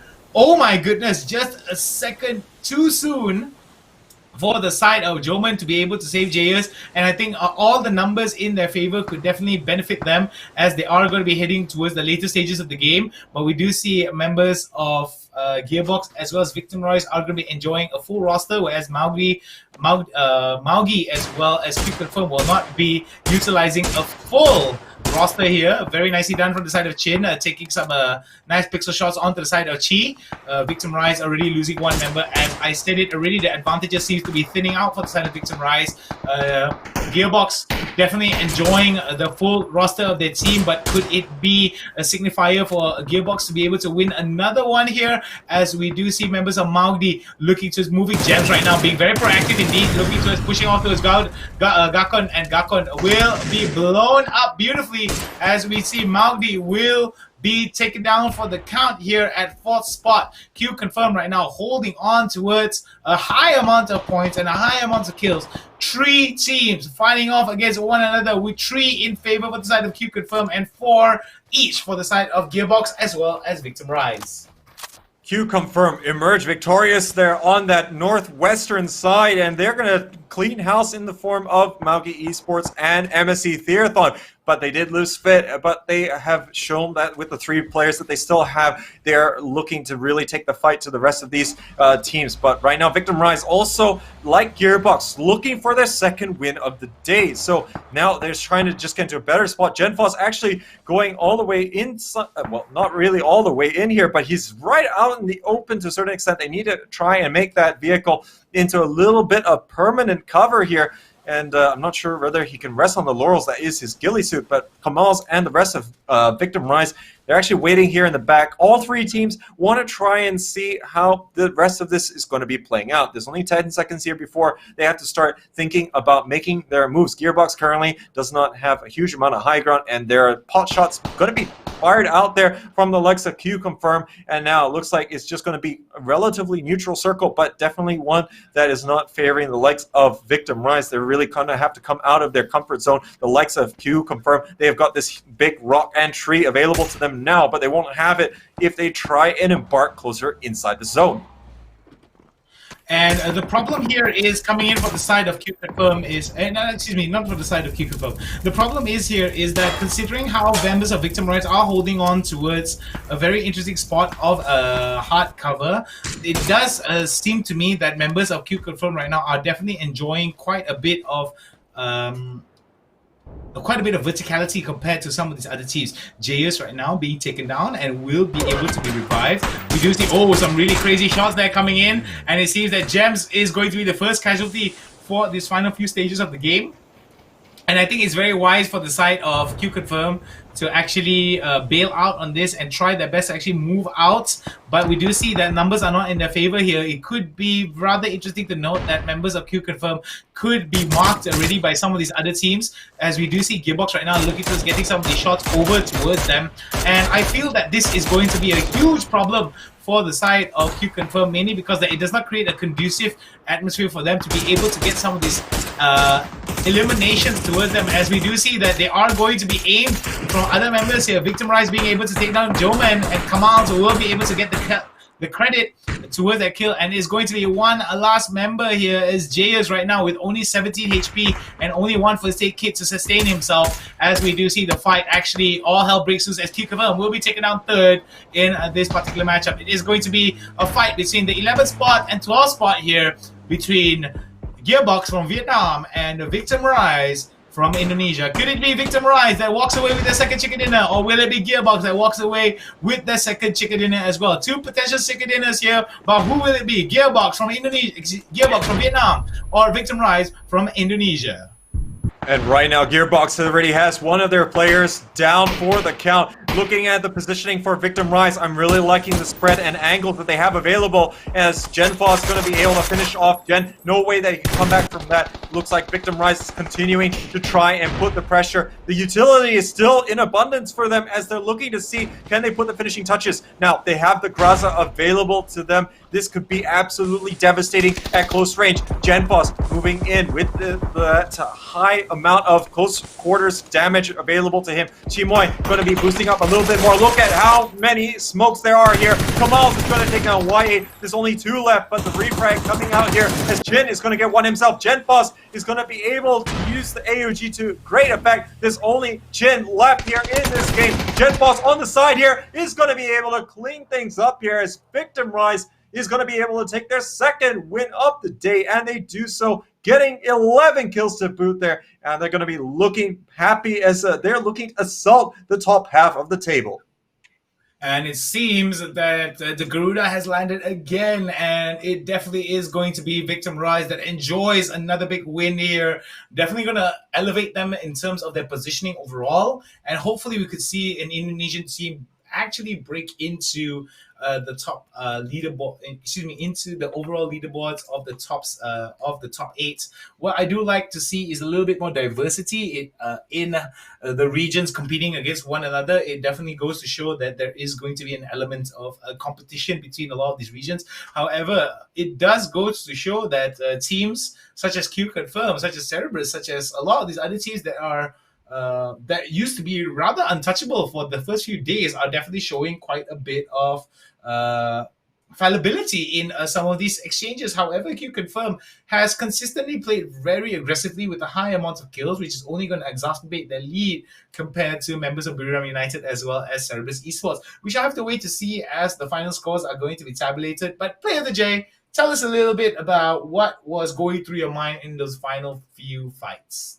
In the final few fights, I mean, we definitely saw that the amount of space available to the likes of Q Confirm was absolutely shrinking. And of course, they were not able to hang out until the last stages. But Victim Rise, of course, did manage to come out on top. I think the positioning was great coming out from them. Now, let's take a quick look here at how the match results are. Victim Rise did manage to get the 21 points there, looking nice and solid. Now, of course, Q Confirm, they do get 8 kills there, helping them on their way to the 13 points. Now, they did put an end to the aspirations of Malgi Esports and also the likes of MSC Theathon. So definitely nothing to faff about, as they're looking to still put the points on the board, even though when ultimately the positioning was not in their favor. Gearbox did not take a little bit more of an ambitious stance to try and get out of the positioning that they had.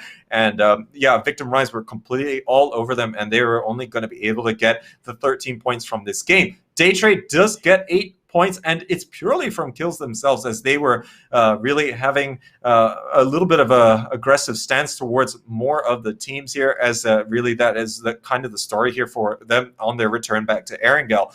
Malgi, though, will be able to get only 7 points here from this game, as really just couldn't get a lot going there on that western side just because of the positional disadvantage relative to Q Confirm. Divine, relatively quiet despite getting 4 kills here in this game. Now, they did manage to repel the likes of Buriram United, who just came off the backs of having a good game there on the likes of Miramar with the 12 kills. So, I mean, that's nothing bad in its own right, but definitely Divine, given the kind of history that we've seen from them, we do kind of expect to see more. MSC Theathon, losing out in these important engagements, can't really afford to see that happening. And the problem here that we are what is really important to note is the fact that some of these teams that are holding on towards the top second and third spot have been eliminated really early on. Golden Cat, Cerberus, as well as Fury, not enjoying the amount of points that they should in their Miramar performances. And I feel that definitely goes to show that the rotations and the high amount of the density of the population density that happens within the circle definitely goes to show that some of these teams are suffering in terms of committing to some of these fights and picking off a little bit more than they could chew. What's really important to note is the overall leaderboard thus far. Let's take a look at the overall leaderboard and see how that is going to tabulate into everything. Q confirmed right now, getting more and more points in their favor, from 20 to 30 points discrepancy to a total of 41 points in their favor. Q confirmed definitely laughing their way to the bank with Cerberus Esports trading not too far behind from Buriram United. Fury still holding on to the fourth spot. MSC Teraton will be able to claw up towards the fifth spot, with 6, 7, and 8 being held by the side of Golden Cat, Maugi Esports, as well as Daytrade. Victim Rise moving up towards the higher part and holding on to his 9th spot with Astra, Divine Esports, Gearbox, Bahamut Gaming, DIC Gaming, Eagle Sentinel Shooter, and Carnage making up our lower half of the total leaderboard thus far for the end of match number 4, day 3 of the PUBG Continental Series APAC region. And looking here at our top damage dealers, and we're starting to see the likes of Q confirmed starting to appear here once more as Jayers and Gems, both featuring in the number 1 and 3 position respectively, both putting in above 500 points of damage. Genfos also contributing, as we did see him put in as quite a bit of work there as the Vanguard. He was going to be the furthest player forward for his team, and he really showed the amount of contribution that he was able to have there. And let's not forget, of course, the likes of Victim Rise. They did have all their players still alive right at the end. Chin is also going to weigh in there, as he definitely carried the likes of Gearbox in this battle. Putra is going to be rounding up the top 5 there with the 470 points.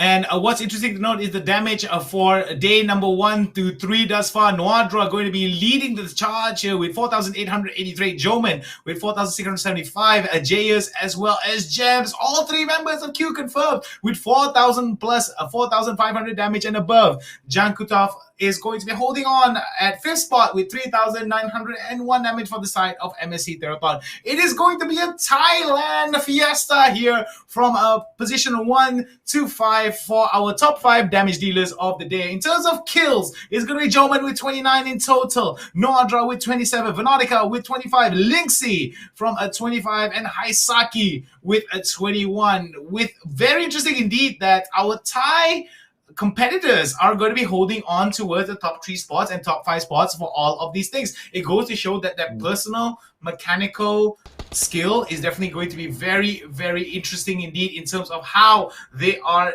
definitely adding towards these situations, because the amount of damage that they're putting out, the amount of power that they have in terms of their kill commitment is extremely high. And it goes to show that for the entire Asian region, I've always heard the saying that the Thais are really, really aggressive in how they play. And it seems that the stats very much confirm that particular mindset.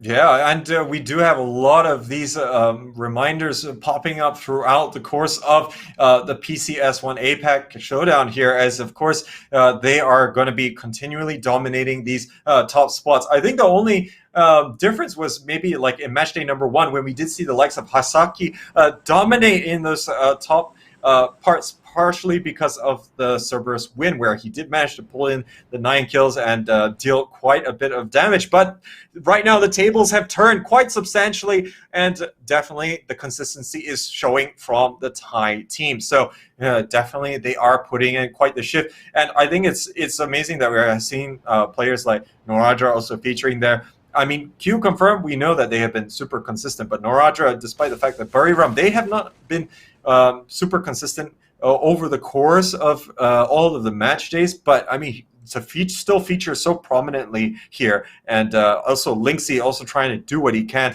to try and carry the likes of Astra as well. These are all nice standout performances here. But of course, you can see that there's really contrasting fortunes between some of these teams, and they're big contributors, because sometimes in this game of PUBG, it's not enough to be pulling the team all by yourself. And a little bit of fall damage early on here for Victim Rise. And looking at this distribution of players here and the respective teams, how do you think that this game is going to be playing out, Nick, before we see our zone? All right, so what's happening here is very interesting indeed, because 30% of the entire circle population is going to be enveloped in water.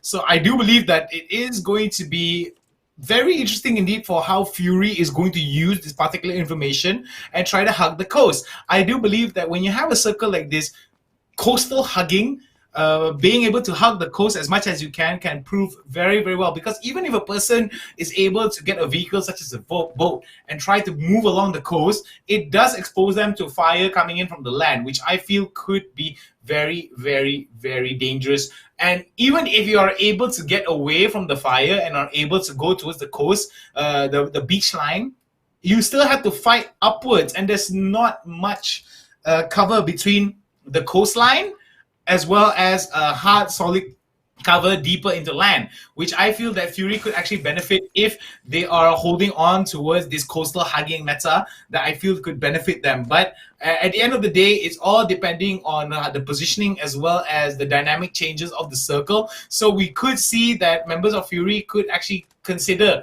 getting slightly into the middle of the circle and play a more gatekeeping role compared to playing a coastal hugging kind of role, which could definitely benefit them in more ways than one. However, the amount of pressure that comes in towards the third and fourth, towards the phase 3, 4, and 5 could be very revealing indeed, because that is where getting as much real estate is the more higher priority need compared to getting the high amount of kills. I mean, don't get me wrong. Getting a high amount of kills is definitely important, but positioning over kills will definitely give you more in the long run.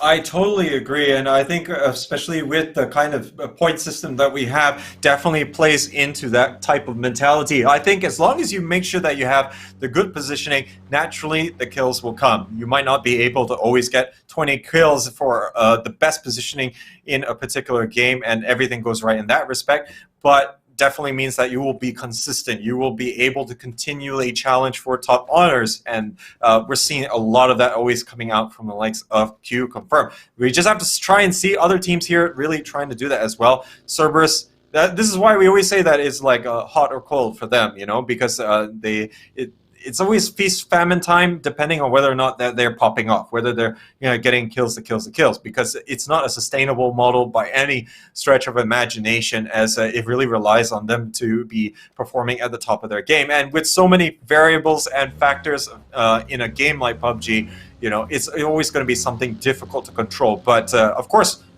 when Cerberus is popping off, it is absolutely a sight to behold. And unfortunately, we haven't really seen that from them today, as it's just a little bit too late if they're going to be able to turn it on now. There's going to be more than 40-point lead existing right now for the likes of Q Confirm, and Buriram United are going to be the ones who are going to be the closest challengers here. And look at them, they didn't even have a very good match number 4, despite having a little bit of momentum there, as they were also the aggressors onto that fight against Divine Esports. And as we see here, Buriram United right now looking towards getting that convoy off.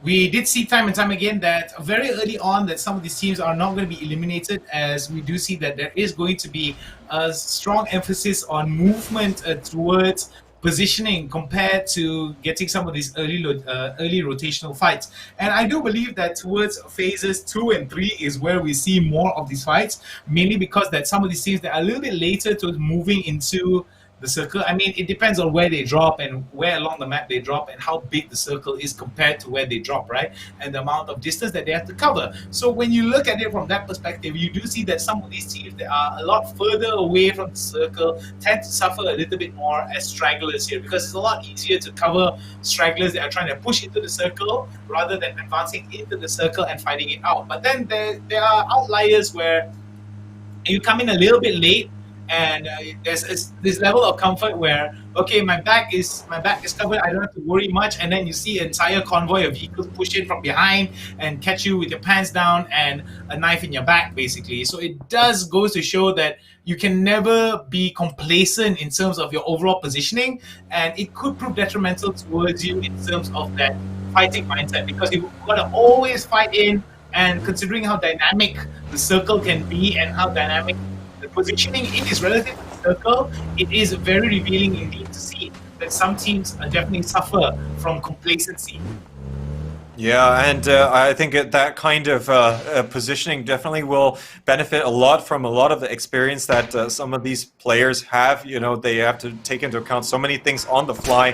And I mean, we already talked about like how a lot of time is needed to process the kind of decision making that is so complex that we can probably not easily imagine what is going through the minds of these players at this present moment in time. But we're starting to see the teams starting to get a little bit closer to one another, and there might be options here or occasions for some altercations. Joeman actually going to continue driving on and is going to just be horning at the likes of DIC Gaming, who are also paying him no mind as they've got their sights set on getting into a little bit of a better spot here. As I think, you know, trying to have that positional security, as mentioned, yeah, it's so hard to ensure that in this kind of game. But at the same time, there will be, of course, some spots which are better than others, and that's exactly what teams try to strive to do. Godmeow, though, is going to be preventing his bike from drowning there after having a little bit of a fender.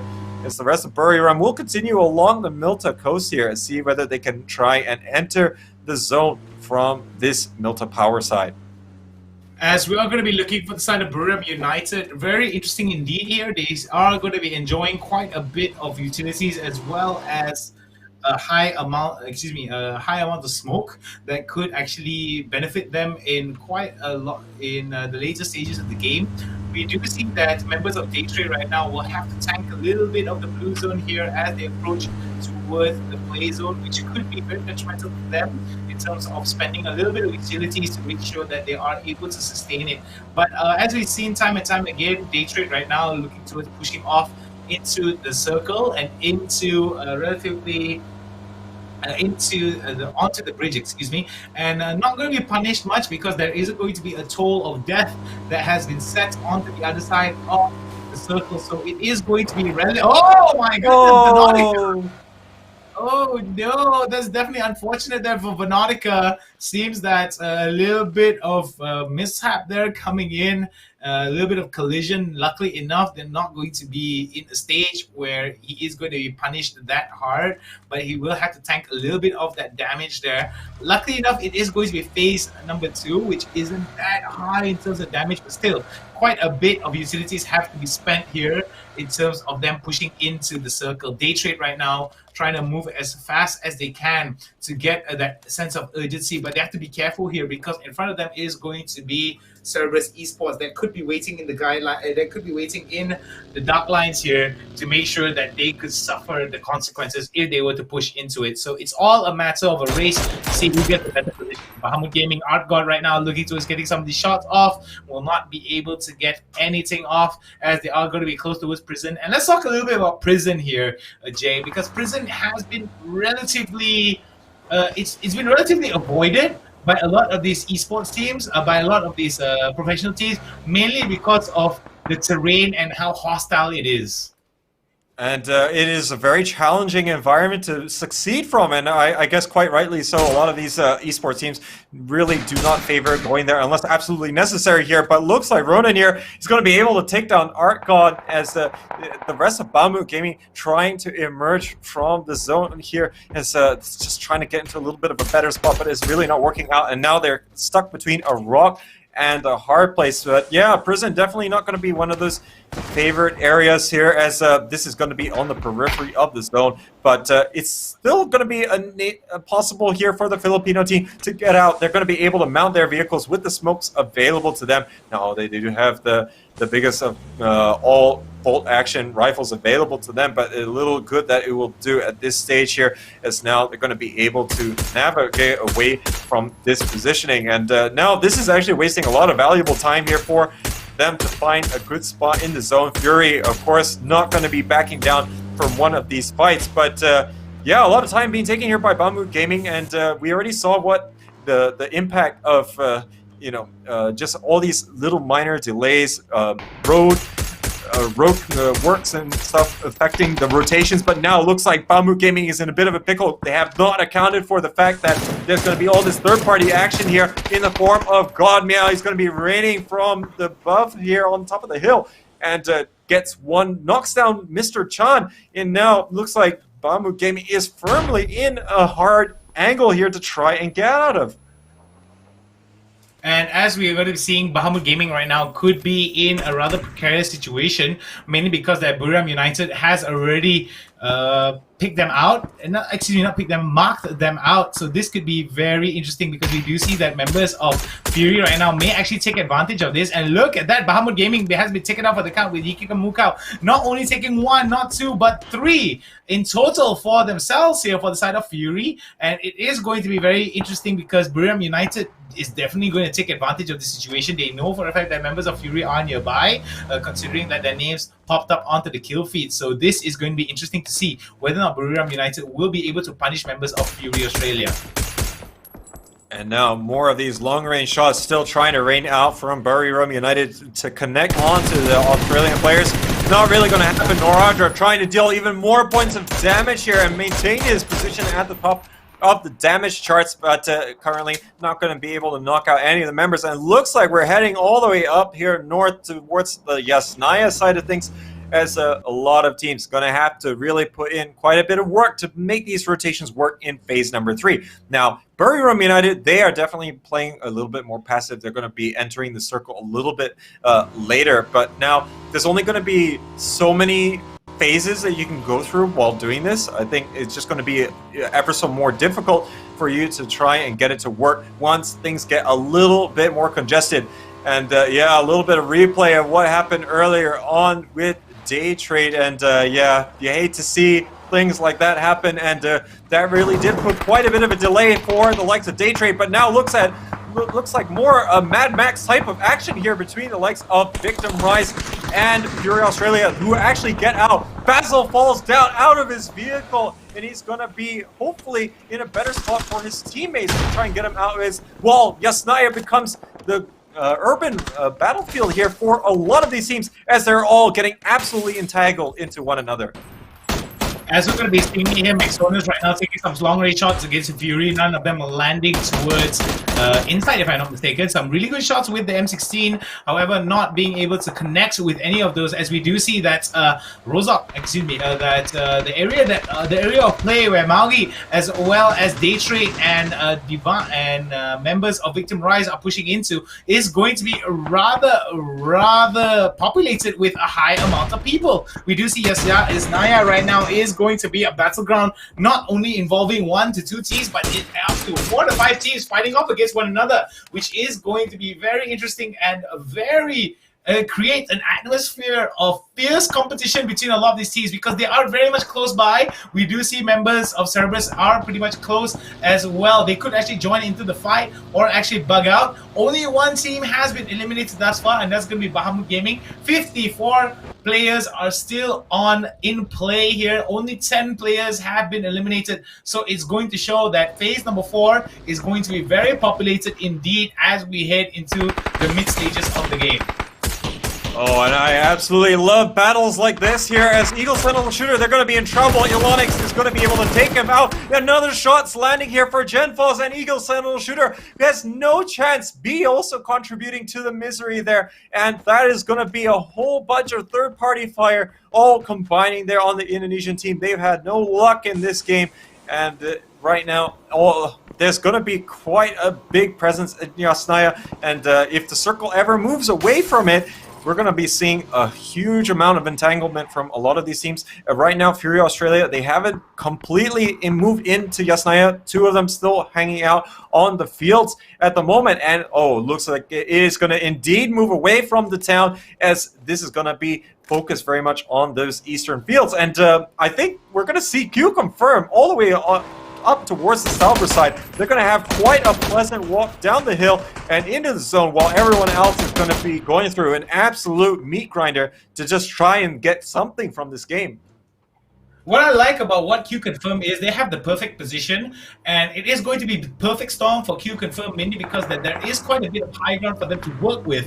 That means that it creates a conducive atmosphere towards gathering as much information as they can. And I believe that coming in from the side of Q Confirm, it could benefit them in a big way, mainly because of that high ground advantage that they get. The high ground advantage is definitely going to come into play, especially towards Phase 5 and Phase 6. However, if they spend way too much time up there, it could be detrimental to them, mainly because of the exposed open ground elements of the eastern side of Yasnaya. I mean, it's just big open ground, and it doesn't actually provide that much of cover between themselves. So smoke utilities are going to be very, very important heading towards those final few circles. I feel that some of these teams are going to be caught off, as they are going to be rotating between themselves. And I feel that, as I said, it is going to be rather conducive towards keeping some of these teams humble, because these movements could actually put them in a very precarious spot. Svit again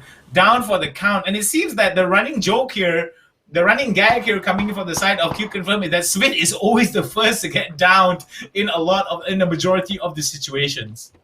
Yeah, he's not had a lot of luck there, but he's definitely been putting in the work for his teammates, and they're there to back him up. But they do have DIC Gaming going in for this northern rotation. Joe Man going to be able to give that information, popping off the grenade here. He takes down JJ Leo. The nade is also going to take down Clown. What a play coming out here from Flank Watch here, as Joe Man gets a third here.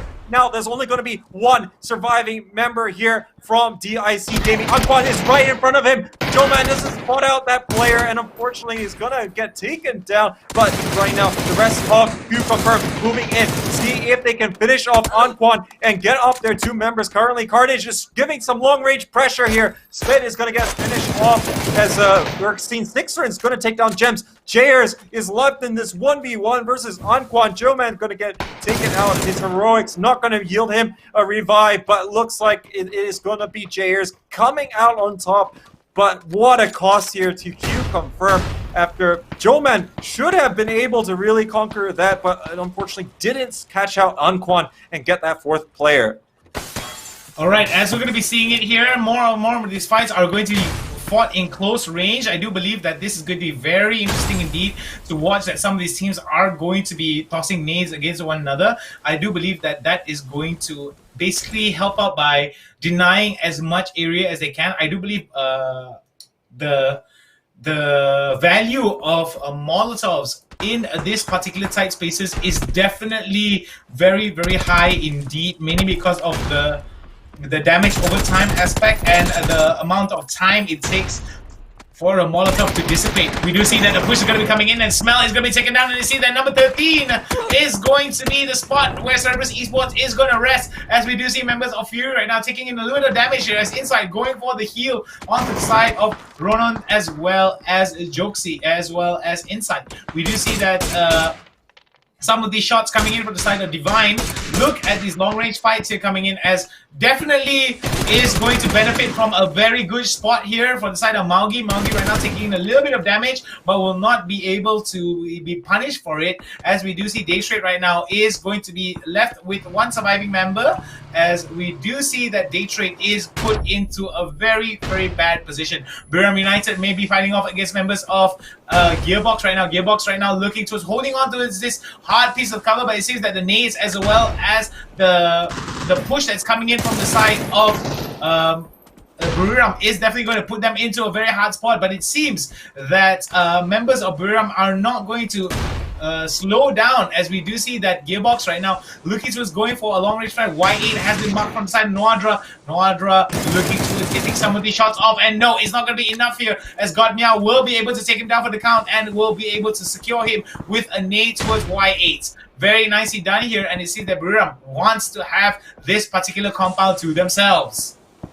Yeah, but they're going to have to really work for it, as the likes of Gearbox, they are firmly set in here like a tick, and they are going to slowly actually back out now after they managed to make ground through one of their team members, but it's still precarious. They are using the cover of smoke as best as they can, and looks like they should be able to get into the compound just on the edge of the zone. So Buriram United still got quite a lot to do here with the 3 players, but now it looks like Astra here has to deal with the pressure that is coming in here from the Cats. Golden Cat will be moving around the side here. Tomke seeing if he can get the pick onto Zoidmate. Currently, he is all by himself. He's got a fraction of HP, and Maugi is going to get taken down by Fury Australia off camera here. And now, looks like they're continuing to push Zoidmate. He's absolutely annihilated there. And now, there's still going to be Nikos and Extreme in the other building here. But looks like Tinoy is actually coming in close range here. Might be able to use the barrel. Great effect there. He takes down one, not able to get the second there. 6x though will be getting knocked down here. Tinoy will be able to finish things off, as that is going to be 4 players still alive here for the Cats, as now they're going to be able to sustain into the later stages. Well, I do believe that considering that Cerberus Esports has been eliminated early on before Fury Esports, it does push them up in terms of the overall leaderboards. We shall have to wait and see as the finalized scores have been tabulated, because it is still going to be MSC Therathon still in play, so it could be anyone's game. So Q confirm immediately has been eliminated in this stages, in the mid stages of the game. We are going to head towards phase number 6 ending pretty soon, as this is going to be a signifier of the final few stages. Look at the amount of open ground there, as we did see that coming in for some of these teams, it was going to be very interesting indeed that they are going to be revealing themselves in these stages of the game. However, we do see that some of the shots from Buriram United may actually prove themselves to actually be able to score a high amount of points here if they're able to get a high amount of kills. But Chicken Dinner is definitely going to be on the menu for the Buriram United here, but they only had 2 members, so numbers are not in their favor. We do see that coming in Golden Cats as well as members of Divine and Gearbox as well as Carnage are going to be enjoying at least more than 3 members, but we do see MSC Therathon has been eliminated from this game, so Fury will be able to enjoy the 3rd spot here. But we do see some shots there coming in towards Buriram United's Noadra right now taking in a little bit of that punishment, decides to pop in the smoke and try to mitigate whatever fire that's coming in his way by denying the line of sight. He's got to be careful that he does not get spotted out by members of Golden Cat. We do see that members from the side of Golden Cat right now are pretty much exposed as well. Noadra doesn't have that much options to move here, so he's got to commit to some of these fights, but he's got to be careful that he does not get spotted out by members of Gearbox.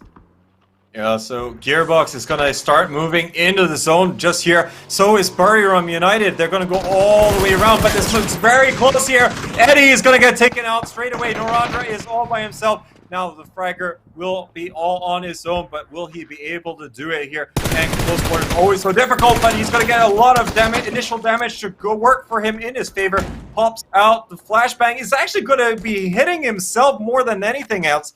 And now there's going to be Jin watching the doorway here. There's just not a lot of options available to the last player. He's going to be able to take down 1, but Noradra will be finished off, as we're going to see Buriram United bow out in that 6th position, as Gearbox looking to have another top 2 finish here if they can continue to sustain into the later stages. Golden Cat have to be thankful that the likes of Buriram United are no longer being a thorn in their sides, as they're looking to have their best result here of the day. Now, they're going to be all the way down here on this low ground of the field, so there's just really not a lot that they can do. Plus, you always have that threat of this grass snakes here, and Nikki is definitely in one of those positions that can punish the Thai team if they're not careful, and especially since they have to move into him if they want to try and move into the zone here on this near side. But there's still going to be Cheaper here, who's also there from Victim Rise, and he could be a thorn in all of these teams coming in this clockwise fashion. As we do see that members of Golden Cat as well as Gearbox right now are going to be enjoying quite a bit of numbers here, as well as Carnage, but we do see Divine as well as Victim Rise not very lucky indeed in terms of the numbers, but we have seen them operate with lesser numbers. So let's hope that their luck may smile upon them here, as they are going to be moving into a better spot here. We do see Carnage right now taking in a little bit of damage here from the side of Gearbox. We do see some heals coming in for the side of Gearbox, as they are going to be moving into some really good positioning. We do see B2 right now giving off a little bit of sound cues towards them. So I do believe that there is a possibility for members of Carnage to actually turn this around, but it really is depending on the element of surprise. As long as they do not reveal themselves to this member of Gearbox, their flanks could actually be pretty steady. But as we have seen it time and time again, Nikki already looking towards getting as much smoke as he can to deny the line of sight that could come from the side of Gearbox as well as Carnage. So the danger that's coming in from the high ground is definitely real. As I said it already, Divine is going to be eliminated at 5th spot. And yeah, that's the pressure coming out there from the Cats, and now looks like things are erupting here between the likes of Carnage and Gearbox, as Chin is all the way up here on the northern side, and he's going to look to continue to put this lateral pressure here while the rest of his team members start to make their way inside the zone and get a little bit more of a better territory to sustain into the later stages. But looking at this, they are just going to be so wary of all the potential pressure that the likes of Golden Cat can come up over the top of the hill. Chibarit is going to be here just lying prone and see if he can get any of these ideal shots landing on any of these other players. But for the most part, he's actually just trying to see the likes of Carnage. They're going to be making a little bit more noise, so they're going to possibly present an opportunity that he might take. Chin is actually going to be taking a little bit more damage and a bit worse for wear, but I look at this zone here, and yeah, it's going to force all of these Gearbox players to vacate this bit of cover here, as they are not going to have to come up over the top if they want to come out with something. But it depends on how much utility that they're still going to have remaining. The Cats, in the meantime, can actually stay a little bit tight as they go into phase number 8. And I totally agree, as phase number 8 is going to add a little bit more pressure towards moving into some really good spots here. Oh, but look at that! A Chin with a beautiful shot towards the head of B2. It seems that B2 had to basically be very wary of re-peeking the same angle over and over again. It was only a matter of time before he was going to be punished for that. But he's got to be careful though. 6th Rain is pretty much nearby, and it seems that the revive has come in time here, as Jen is going to be taken off on the count. Very nice Molly there being shot down, and it could be Gearbox right now suffering quite a bit, as Carnage looking towards giving out a lot of carnage towards members of Gearbox. Gearbox right now seeing their numbers being thinned out, and it's all because of Carnage pushing them off and doing a very aggressive play against them. Yeah, so Carnage really living up to their namesake here, as they are looking to take quite a bit of ground. Gearbox, no luck with the rotations here. They only have one member left here. Biodara is going to get taken down there and really not given much of a chance at all. And we're down to 3 teams here in this game, as the likes of Golden Cat are trying to find out where all these Carnage players are. Carnage is only got 1 player left standing. Victim Rise also going to lose out here as Chiber gets found. 6th Rain trying to res up B as fast as he can, but there's not a whole lot that he can do. Tonke and the rest of the Cats, they are moving in. More smokes popping out here. Tonke going to be able to knock down B straight away, as he's going to be able to catch him out. The frag grenade is almost certainly going to be able to deal these finishing touches. Look at all this raining utility. There's absolutely nothing he can do. Golden Cat is going to take this away, getting the 10 kills, as this is exactly the result that they needed. But is this a little bit too late for them to really fulfill their PCS1 APAC aspirations? I do believe that coming in from them, it was showing that the amount of utility coming in from Golden Cat is extremely good. I do have to say that Tonke was very good in that particular matchup, mainly in that final few fights against Carnage, mainly because of how they were able to rotate extremely well. What I liked about it was the amount of flashbangs coming in to not only blind but also mask the oncoming approach that was coming in from them. And I feel that that definitely goes to show that the amount of coordination behind them, as well as how well they gel together, is definitely something to be praised. And it goes to show that the dynamicness of PUBG is very much shown in the overall leaderboards and the match leaderboards as well, because we don't see same teams picking up winner chicken dinner. We don't see the same teams getting the same amount of kills, and I feel that no matter how good you are on an overall team basis or on a personal basis, it definitely goes to show that the team with the best coordination and the ability to not only use the right tools but also the right tools at the right time is definitely a signifier of consistent wins. And we've seen it time and time again with teams such as Q Confirm. But I do have to say that Q Confirm has had a rather interesting day number 3, despite the fact that they were able to secure top 5 at least twice. I would have expected a little bit more from them considering how strong they were on days number 1 and 2. And it just goes to show that no team is immune towards bad performances, and how much bad performances could put them in a detriment, we shall have to wait and see as the PUBG Continental Series for the Asia Pacific region is coming to a close. Yeah, but we are not there yet. But let's see how these teams did here at the end of day number 3. So with that, Golden Cat getting the 20 points, going to be helping their chances to move back up the table. Now, they did drop all the way down to the 6th spot earlier on. Let's see how they're going to be looking later on. Carnage going to be getting 12 points. Divine Esports able to get a solid 11 for their troubles, but still far cry from what we kind of expect from the Vietnamese powerhouse team.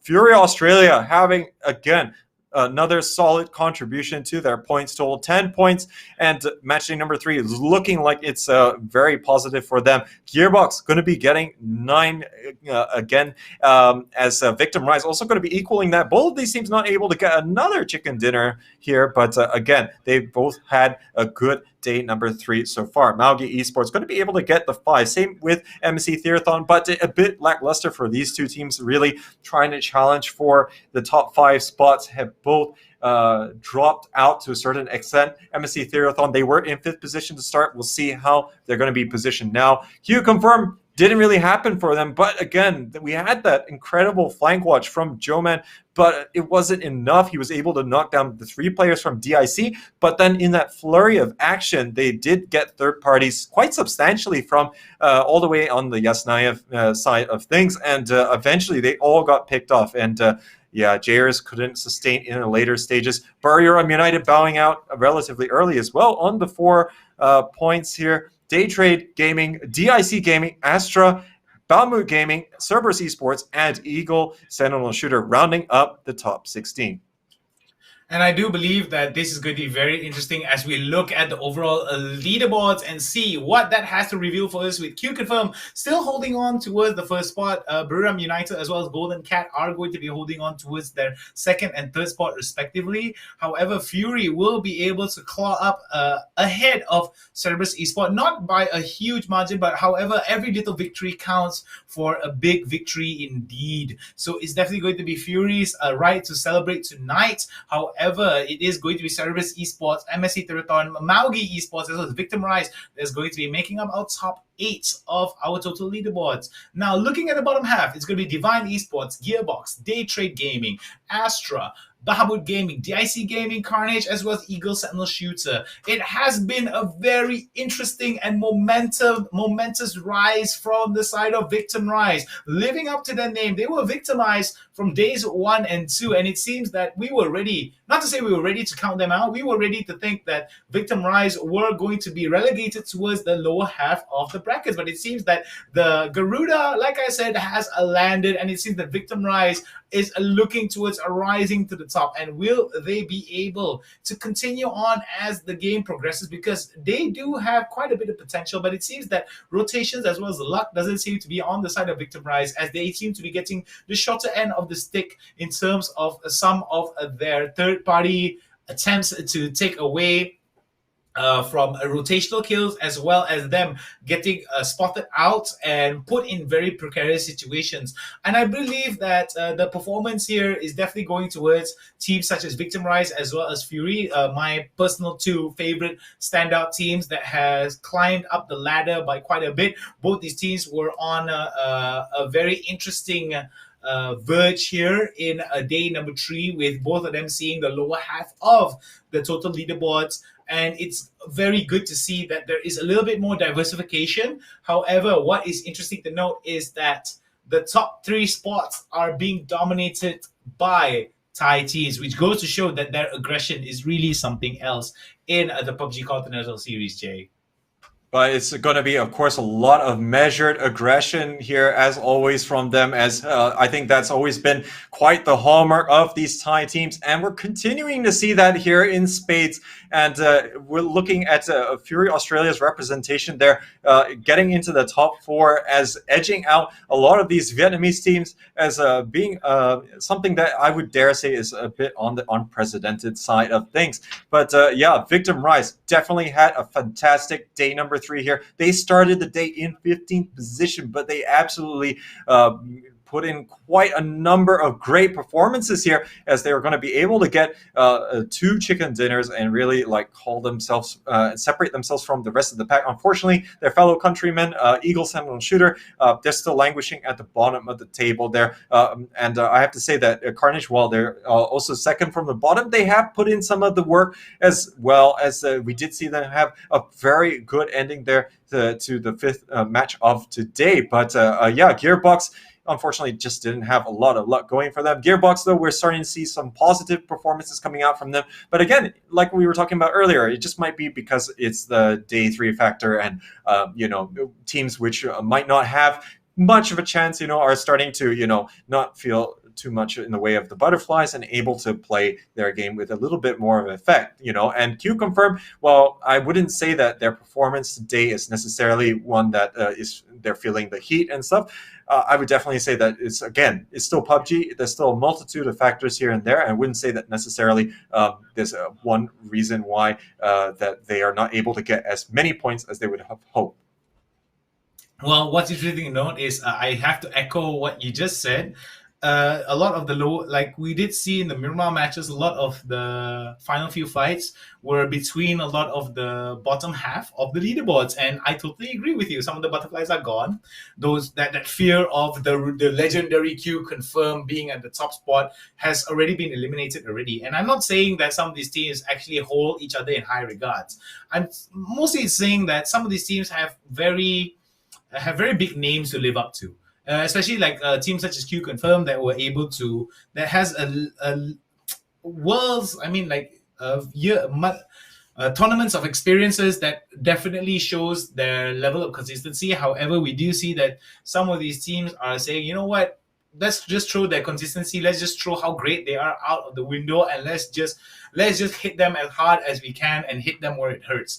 And some of these teams, such as Victim Rise, were able to salvage rather detrimental gameplay, rather detrimental positioning in some of the lackluster performances that they had in days number 1 and 2, and salvage it and push up in day number 3. Whether that will still continue to be a fact and a norm moving into day number 4, we shall have to wait and see, because day number 4 is coming up to you soon.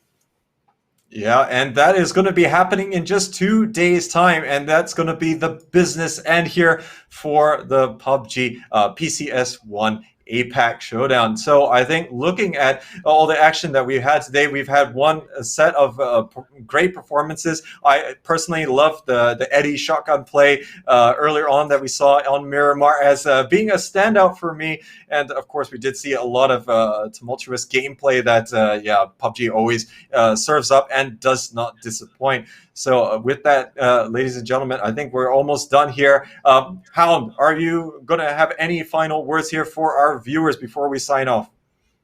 All right, thank you guys very much for joining us from game number 1 up until the end. We would like to apologize if we said anything or mispronounced anything. From me to each and every one of you at home, thank you guys for supporting, and remember, buy those skins, because those skins are going to help feed the ecosystem that is the esports world. And remember, you are contributing to the players and basically giving them a little bit more pocket money than they actually have with that 200,000 that they are potentially going to walk away with. Remember, all of that money is going to be equally distributed amongst everyone, so everyone gets a piece of the pie. So if you guys have some extra money that you want to spend, make sure you spend it on those skins, and because of that, you guys will be able to contribute to the livelihood of some of these players. Yeah, and to everyone who's contributed so far, a huge thanks to you. You're the ones who are continuing to allow PUBG esports to continue, and all of these players to be able to keep doing what they are doing. And of course, they're fantastic skins in their own right. And I think with that, ladies and gentlemen, we will take our leave, and we look forward to bringing you the conclusion this coming Saturday here for APAC here at the PCS1 Showdown. I'm Play of the Jay, he's the Hound, and we've had a blast. We hope you have a very pleasant evening. Have a good night.